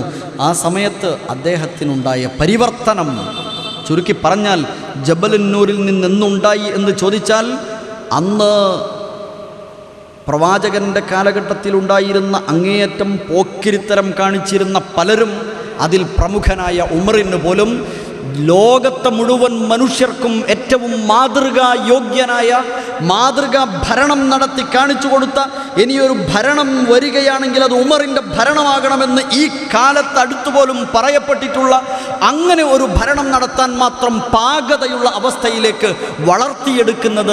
വളർത്തിയെടുത്തത് ഈ ജബലുന്നൂരിൽ നിന്ന് അവതരണം ആരംഭിച്ച ഖുർആനിക വചനങ്ങളിൽ എവിടെയോ ഉള്ള ചില വചനങ്ങളാണെന്ന്. എങ്കിൽ എന്നെയും നിങ്ങളെയും ഒക്കെ പരിവർത്തിപ്പിക്കണം. സഅദ് ബിൻ മുആദ് റളിയല്ലാഹു അൻഹു, അദ്ദേഹം മുശ്രിക്കായിരുന്ന കാലം, അവിടേക്കാണ് മിസ്അബ് ബിൻ ഉമൈർ റളിയല്ലാഹു അൻഹു വരുന്നത് ഇസ്ലാമിക പ്രബോധന പ്രവർത്തനങ്ങളുമായി. അദ്ദേഹത്തിൻ്റെ അടുക്കലേക്ക് അദ്ദേഹത്തെ വകവരുത്താൻ വേണ്ടി സഅദ് ബിൻ മുആദ് എന്ന മനുഷ്യൻ വകവരുത്താൻ വേണ്ടി ചെല്ലുന്നു. പക്ഷേ അലൈഹി മിസ്അബ് റളിയല്ലാഹു അൻഹു അവരുടെ മുമ്പിൽ ഓതിക്കേൾപ്പിച്ച ഒരു വചനമുണ്ടായിരുന്നു. ആ വചനം സൂറത്ത് സുഖ്റുഫിലെ 1 മുതൽ 3 വരെയുള്ള വചനങ്ങളാണ്. ഹാമീം വൽ കിതാബിൽ മുബീൻ ഇന്നാ ജഅൽനാഹു ഖുർആനൻ അറബിയ്യൻ ലഅല്ലകും തഅഖിലൂൻ. ഈ വചനങ്ങൾ കേട്ടപ്പോൾ അദ്ദേഹം ഖുർആനിനെ കുറിച്ച് ആലോചിക്കുക. നാം ഇതാ വിശുദ്ധ ഖുർആനിനെ അറബിയിൽ അവതരിപ്പിച്ചിരിക്കുന്നു, കിതാബുൽ മുബീനാണത്, നിങ്ങൾ ചിന്തിക്കാനാണ് എന്നൊക്കെ പറഞ്ഞ ഭാഗം അദ്ദേഹം ഫഅസ്ലമ ഫി ഹൈനിഹി റളിയല്ലാഹു അൻഹു വഅസ്ലമ ഖൗമുഹു ബിഇസ്ലാമിഹി. അദ്ദേഹവും കൂടെയുള്ളവരും സ്വീകരിക്കുകയാണ്, അംഗീകരിക്കുകയാണ്. നാം എവിടെ എന്ന ഒരു ചോദ്യമാണ്. പലരും പറയുന്നു വീട്ടിൽ പോയിട്ട് ഒരായത്ത് ഞാനിന്ന് നോക്കും എന്ന്, അല്ലേ? പലരും പറയുന്നു. ഖുർആൻ ഞാൻ എടുത്ത് എന്നോടൊന്ന് ചേർത്ത് വെക്കും എന്ന് ചിലരൊക്കെ പറയുന്നു. ഇന്നു മുതൽ ഞാനിനി വായിക്കുമെന്ന് പറയുന്നു. പത്രം വായിക്കാത്ത ദിവസം എനിക്കില്ല, പക്ഷേ ഖുർആൻ വായിക്കാത്ത ദിവസം ഉണ്ടെന്ന് ഇപ്പം പരിതപിക്കുന്നു പലരും. തിരക്കാണ്. ഖുർആൻ വായിക്കലുണ്ടോയെന്ന് ചോദിച്ചാൽ എങ്ങനെ മക്കളെന്ന 4-5 എല്ലാവരെയും കൂടി കൊണ്ടുനടന്ന് നോക്കി നടന്ന് ഭക്ഷണവും അടിച്ചാരലും തിരുമ്പലും അലക്കലും എല്ലാം കൂടി കഴിഞ്ഞിട്ട് ഏടാന്ന് ചോദിച്ചു. പക്ഷേ പത്രത്തിലെ മുഴുവൻ വാർത്തയും ടി വിയിലെ മുഴുവൻ വാർത്തയും അവർ കണ്ടിട്ടുണ്ട്, കേട്ടിട്ടുണ്ട്, വായിച്ചിട്ടുണ്ട് അല്ലേ? അങ്ങനെ സ്വന്തത്തെക്കുറിച്ച് വേറൊരാൾ നമ്മളെ കുറ്റം പറയുമ്പോഴാണ് നമുക്ക് ഭയങ്കര ഇഷ്ടക്കേട്. സ്വന്തത്തെക്കുറിച്ചൊന്നും ഇങ്ങനെ പറഞ്ഞു നോക്കി. സംഭവം ശരിയാണല്ലോ. പത്രം ഞാൻ വായിച്ചു, ബുക്കുകൾ പലതും ഞാൻ വായിച്ചു, ടി വി ഞാൻ കണ്ടിട്ടുണ്ട്, മൊബൈലിൽ വന്ന മുഴുവൻ മെസ്സേജുകളും വാട്സപ്പ് മുഴുവനും ഞാൻ വായിച്ചിട്ടുണ്ട്. വായിച്ച് മാത്രമല്ല ഫോർവേഡ് ചെയ്തിട്ടുണ്ട് പലർക്കും. പക്ഷേ ഞാൻ ഇന്നും ഖുർആൻ വായിച്ചില്ലല്ലോ. ചോദിച്ചു നോക്കൂ. സ്വന്തത്തെക്കുറിച്ച് വേറൊരാൾ പറയാൻ കാത്തിക്കണ്ട, നമ്മൾ നമ്മളെക്കുറിച്ച് പറയാം. അതുകൊണ്ടാണ് പരിവർത്തനം ഉണ്ടാകാത്തത്, ഖുർആൻ്റെ കുഴപ്പമല്ല. ഓരോ വചനങ്ങൾ വായിക്കാൻ സമയം കണ്ടെത്തണം എന്നാണ് പറഞ്ഞു വരുന്നത്. ഞാൻ അവസാനിപ്പിക്കാം. അവിടെ നിന്ന് ഉമറിൻ്റെ ജീവിതത്തിലെ മാറ്റങ്ങളെക്കുറിച്ചൊക്കെ ഒരുപാട് നമുക്കറിയാവുന്നതാണ്. ധൂർത്തും ആർഭാടവും ജീവിതത്തിൻ്റെ ശൈലിയാക്കിയ സമൂഹത്തെ എളിമയുടെയും വിനയത്തിൻ്റെയും തലത്തിലേക്ക്, ഉന്നതിയിലേക്ക് ഉയർത്തിക്കൊണ്ടുവന്നത് ജബലുന്നൂരിൽ നിന്ന് അവതരണം ആരംഭിച്ച ഖുർആനിലെ വചനങ്ങൾ തന്നെയാണ്. വലാ തുബദ്ദിർ തബ്ദീറാ എന്ന വചനം അവിടെ നിന്ന് ആരംഭം കുറിച്ചതാ. നീ അതിര് കവിയരുത്, ദുർവ്യയം, ധൂർത്ത് പാടില്ല. അത് പൈശാചികതയാണ്. പിശാചിൻ്റെ ഇഖ്വാൻ, കൂട്ടാളികളാണ് അവർ എന്ന്. സമൂഹത്തിലെ അനാഥരെയും അഗതികളെയും സംരക്ഷിക്കുന്നിടത്ത് മുന്നിൽ നിൽക്കുന്നവരായി പരിവർത്തിപ്പിച്ചത് ഈ ജബലുന്നൂരിൽ നിന്ന് അവതരണം ആരംഭിച്ച വചനങ്ങൾ തന്നെയാണ്. വദ്ദുഹാ വല്ലൈലി ഇദാ സജാ മാ വദ്ദഅക റബ്ബുക വമാ ഖലാ എന്ന വചനങ്ങൾ തുടങ്ങിയപ്പോൾ വായിച്ച് പഠിച്ചപ്പോഴൊക്കെ ഞാനും നിങ്ങളും പഠിച്ചത് എന്തേ ഉള്ളൂ? അല്ലെങ്കിൽ നമ്മൾ പലരും എന്തേ പഠിച്ചിട്ടുള്ളൂ? നിന്റെ റബ്ബ് നിന്നെ മാ വദ്ദഅക റബ്ബുക വമാ ഖല, നിന്നെ വെടിഞ്ഞിട്ടില്ല, നിന്നെ പ്രയാസപ്പെടുത്തിയിട്ടില്ല എന്ന് പറയുമ്പോൾ അത് എന്നോടും പറഞ്ഞു, നിന്റെ റബ്ബ് വെടിഞ്ഞിട്ടില്ല, പ്രയാസപ്പെടുത്തിയിട്ടില്ല എന്നാണ് നമ്മൾ വായിച്ചിട്ടുള്ളൂ. അപ്പുറത്തൊരു വായനയുണ്ട്. നീ മറ്റാരെയും കൈവടിയരുത്, അവരെയും പ്രയാസപ്പെടുത്തരുത് എന്ന് ഒരു ഉൾവായന നടത്തേണ്ടതുണ്ട്. അവിടെ വായിച്ചപ്പോഴാ പരിവർത്തനമുണ്ടായത് ആ സമൂഹത്തിന്. വരികൾ വായിച്ചു തീർത്തതിൽ പരിവർത്തനമുണ്ടായിട്ടില്ല. അതിനപ്പുറത്തെന്തെന്ന് ചിന്തിച്ചപ്പോഴാണ് പരിവർത്തനമുണ്ടായത്. ഇതെന്തിനാ പറഞ്ഞതെന്ന് ആലോചിച്ചപ്പോഴാ പരിവർത്തനമുണ്ടായത്. തൊട്ട് ശേഷമുള്ള വചനം എന്താ? വദ്ദുഹാ വല്ലൈലി ഇദാ സജാ മാ വദ്ദഅക റബ്ബുക വമാ ഖലാ വലൽ ആഖിറതു ഖൈറുൽ ലക മിനൽ ഊലാ വലസൗഫ യുതീക റബ്ബുക ഫതർദാ. ശേഷമുള്ള വചനം എന്താ? അലം യജിദ്ക യതീമൻ ഫആവാ. അവൻ നിന്റെ റബ്ബ് നിന്നെ യതീമായി കണ്ടു, പക്ഷേ നിന്നെ യതീമായി വിട്ടില്ല. നിനക്ക് സഹായങ്ങൾ നൽകാൻ, അല്ലെങ്കിൽ നിനക്ക് സനാഥത്വം നൽകാൻ മറ്റു പലരെയും സംവിധാനിച്ചു. അവരിലൂടെ നിനക്ക് സനാഥത്വം അനുഭവിക്കാൻ കഴിഞ്ഞു. അനാഥനായിരുന്നില്ല നീ, അനാഥനായ നിനക്ക് സനാഥത്വം നൽകി. നമ്മൾ അവിടെ തീർത്തു. നബി അനാഥനായില്ലേ? അബവായിൽ വെച്ച് ഉമ്മയും മരിച്ചു ചെറുപ്പത്തിലെ, അല്ലെങ്കിൽ ജനിക്കുന്നതിൻ്റെ മുമ്പേ 6 മാസം മുമ്പേ വാപ്പയും മരിച്ചു, യത്തീമായി പോയി. എന്നിട്ടിങ്ങനെ കുടുംബങ്ങളിൽ പലരും വളർത്തിക്കൊണ്ടുവന്നു എന്നൊക്കെ നമ്മളിങ്ങനെ പറയാം. അവിടെ മാത്രമല്ല, അവിടെ അവസാനിച്ചില്ല, നാം അവിടെ അവസാനിപ്പിച്ചു. പക്ഷേ പ്രവാചകനെ 3 കാര്യങ്ങൾ ചേർത്ത് വായിച്ചിട്ട് ഈ 3 കാര്യങ്ങളോടും ചേർത്ത് വെക്കാവുന്ന നീ ചെയ്യേണ്ട കാര്യങ്ങളെന്ന് പിന്നെ പഠിപ്പിക്കുന്നുണ്ട്. അതെന്താണെന്നറിയോ? ഫഅമ്മൽ യതീമ ഫലാ തഖ്ഹർ ഫഅമ്മൽ യതീമ ഫലാ തഖ്ഹർ. ഇനി ആദ്യത്തെ വചനം വായിച്ചു നോക്കൂ.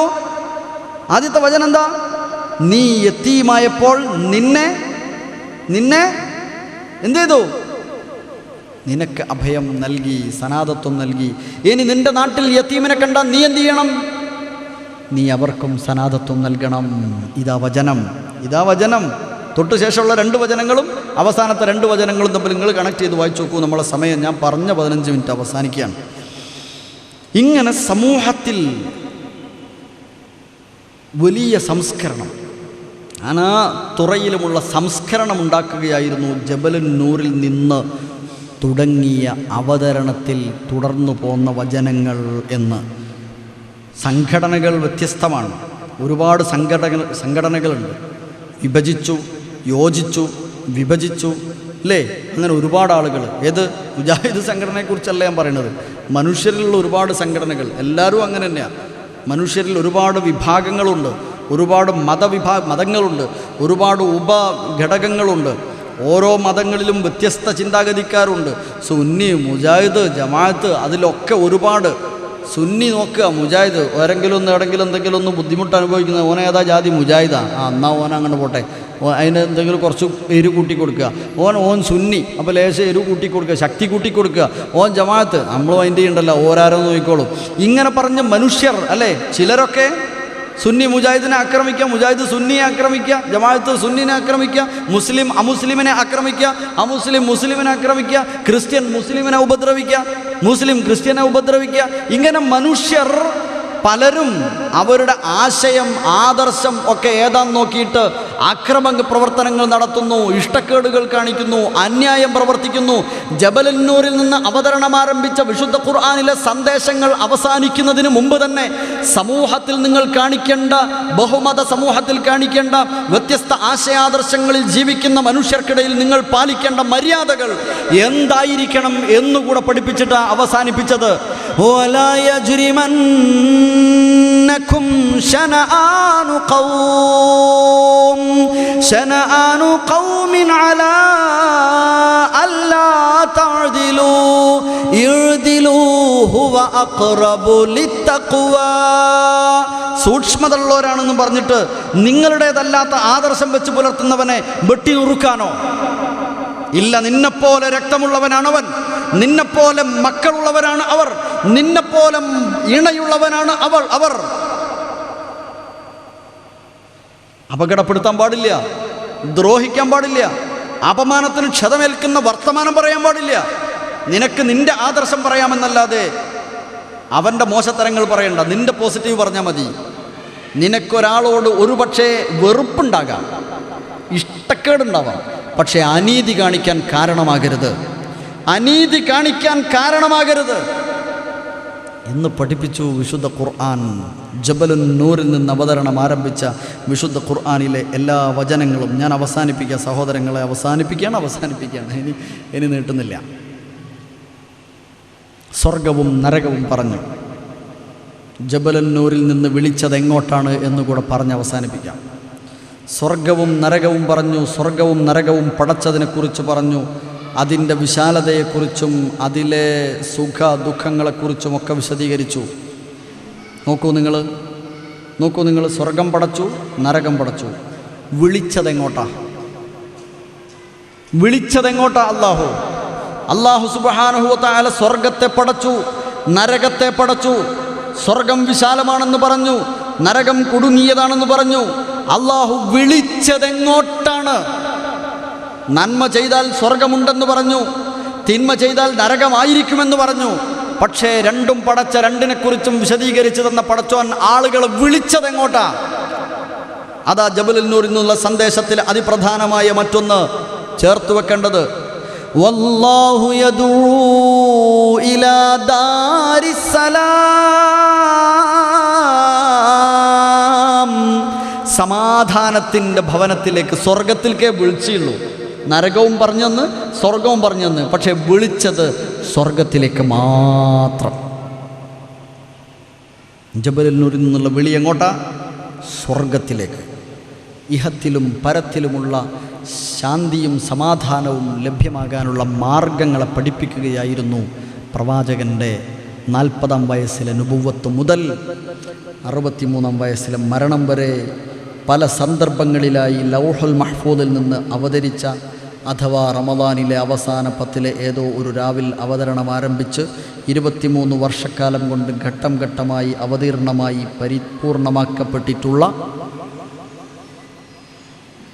ദീനീ സന്ദേശം, ഖുർആനിക സന്ദേശങ്ങൾ അവസാനിപ്പിക്കാം. അല്ലാഹു സുബ്ഹാനഹു വ തആല അവതരിപ്പിച്ചിട്ടുള്ള നമുക്ക് ഉത്ബോധനമായി നമ്മെ പ്രയാസപ്പെടുത്താനുള്ളതല്ലാത്ത വിധം അവതരിപ്പിച്ചിട്ടുള്ള വിശുദ്ധ ഖുർആനിലെ വചനങ്ങൾ മുഴുവനും മനസ്സിരുത്തി ആശയതലത്തിൽ വായിക്കാൻ, എന്നും പാരായണം ചെയ്യാനും അർത്ഥതലത്തോടുകൂടെ മനസ്സിലാക്കാനും ജീവിതത്തിൽ പകർത്താനും നമുക്ക് അള്ളാഹു തൗഫീഖ് നൽകി അനുഗ്രഹിക്കുമാറാവട്ടെ.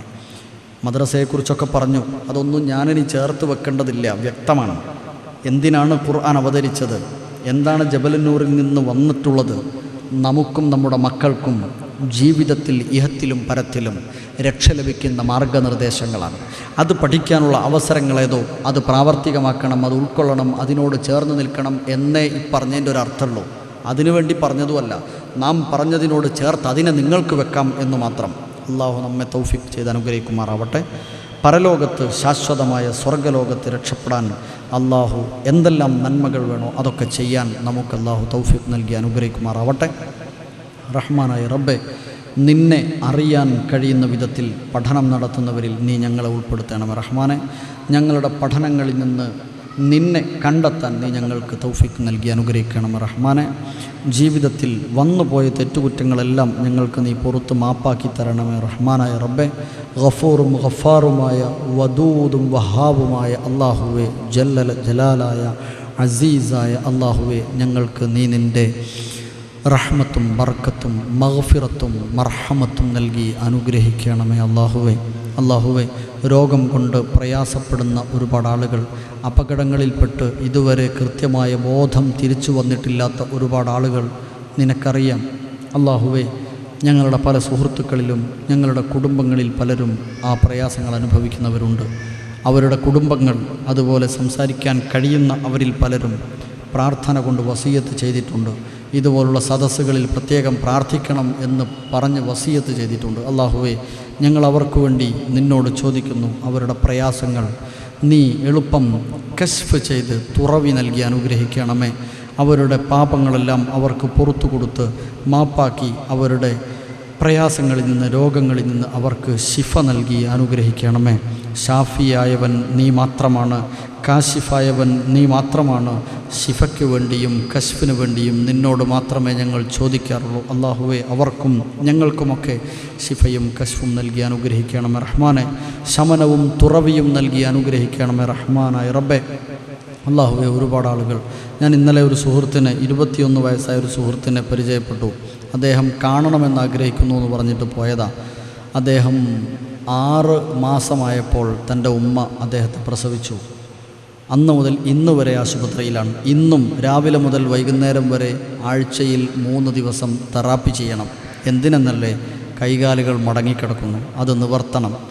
അദ്ദേഹത്തിന് ആഗ്രഹമുണ്ട് മെല്ലെ കൈകൊണ്ട് എന്തെങ്കിലും പിടിച്ചിട്ട് നടക്കണം എന്ന്. അദ്ദേഹത്തിൻ്റെ ഉമ്മ ക്ഷീണിതയായിപ്പോയി. ജ്യേഷ്ഠൻ പഠനത്തിന് പോലും തടസ്സമായി ഇവനെ പരിചരിച്ചുകൊണ്ടിരിക്കുന്നു. അല്പം സംസാരിക്കും, ബുദ്ധിയുണ്ട്. 4ാം ക്ലാസ് വരെ ആരൊക്കെയോ BRC തലത്തിലൊക്കെ പഴയ സിസ്റ്റം പ്രകാരം സ്കൂളിലൊക്കെ പഠിപ്പിച്ചു. പക്ഷേ നിന്നുപോയി. അവൻ ഇന്നലെയല്ല മെനയാന്ന് പരിചയപ്പെട്ടു. പറഞ്ഞു, പ്രാർത്ഥിക്കണം, ഞങ്ങൾ ഇങ്ങൾക്കും വേണ്ടിയും പ്രാർത്ഥിക്കും എന്ന് തിരിച്ചവൻ പറഞ്ഞു. ആ കുട്ടിക്ക് വേണ്ടി നിങ്ങളുടെ പ്രാർത്ഥന ഉണ്ടാകണം. അവനെപ്പോലെ ഒരുപാട് ആളുകൾ ഒരുപക്ഷെ നമ്മുടെ നാട്ടിലൊക്കെ ഉണ്ടാവും, കുടുംബങ്ങളിൽ പലരും ഉണ്ടാകും. അവർക്ക് വേണ്ടിയൊക്കെ പ്രാർത്ഥിക്കണം. മാരകമായ രോഗങ്ങൾ, പകർച്ച വ്യാധികൾ ഒക്കെയുണ്ട്. അള്ളാഹുവെ, അവിടെയെല്ലാം നിൻ്റെ തൗഫീഖ്, അതിൽ നിന്നെല്ലാം തുറവി നൽകി ഞങ്ങൾക്ക് നീ അനുഗ്രഹം ചൊരിയണമേ റഹ്മാനെ. പാപങ്ങൾ പുറത്തു തരണമേ റഹ്മാനെ. തെറ്റ് വന്നതിൻ്റെ പേരിൽ ഞങ്ങൾ നീ പിടികൂടരുതേ റഹ്മാനെ. നീ അങ്ങേയറ്റം പൊറുക്കുന്നവനാകൊണ്ട് ഞങ്ങളുടെ തെറ്റുകൾ നീ പുറത്തു തരണമേ റഹ്മാനെ. തിന്മയിൽ നിന്ന് മാറി നിൽക്കണമെന്നുണ്ട്, പക്ഷേ പലപ്പോഴും ചില തിന്മകൾ ചെയ്തു പോകുന്നു. അള്ളാഹുവെ, മനുഷ്യരായ ഞങ്ങൾക്ക് തെറ്റുവരുമെന്നും അതിൽ ഏറ്റവും നല്ലവർ തൗബ ചെയ്യുന്നവരാണെന്നതുകൊണ്ടും തൗബ ചെയ്യുന്നവരുടെ കൂട്ടത്തിൽ ഉൾപ്പെടുത്തി തെറ്റ് പൊറുക്കപ്പെടുന്ന മഹാഭാഗ്യവാന്മാരുടെ കൂട്ടത്തിൽ ഞങ്ങളെ എല്ലാവരെയും ഉൾപ്പെടുത്തണം റഹ്മാനെ.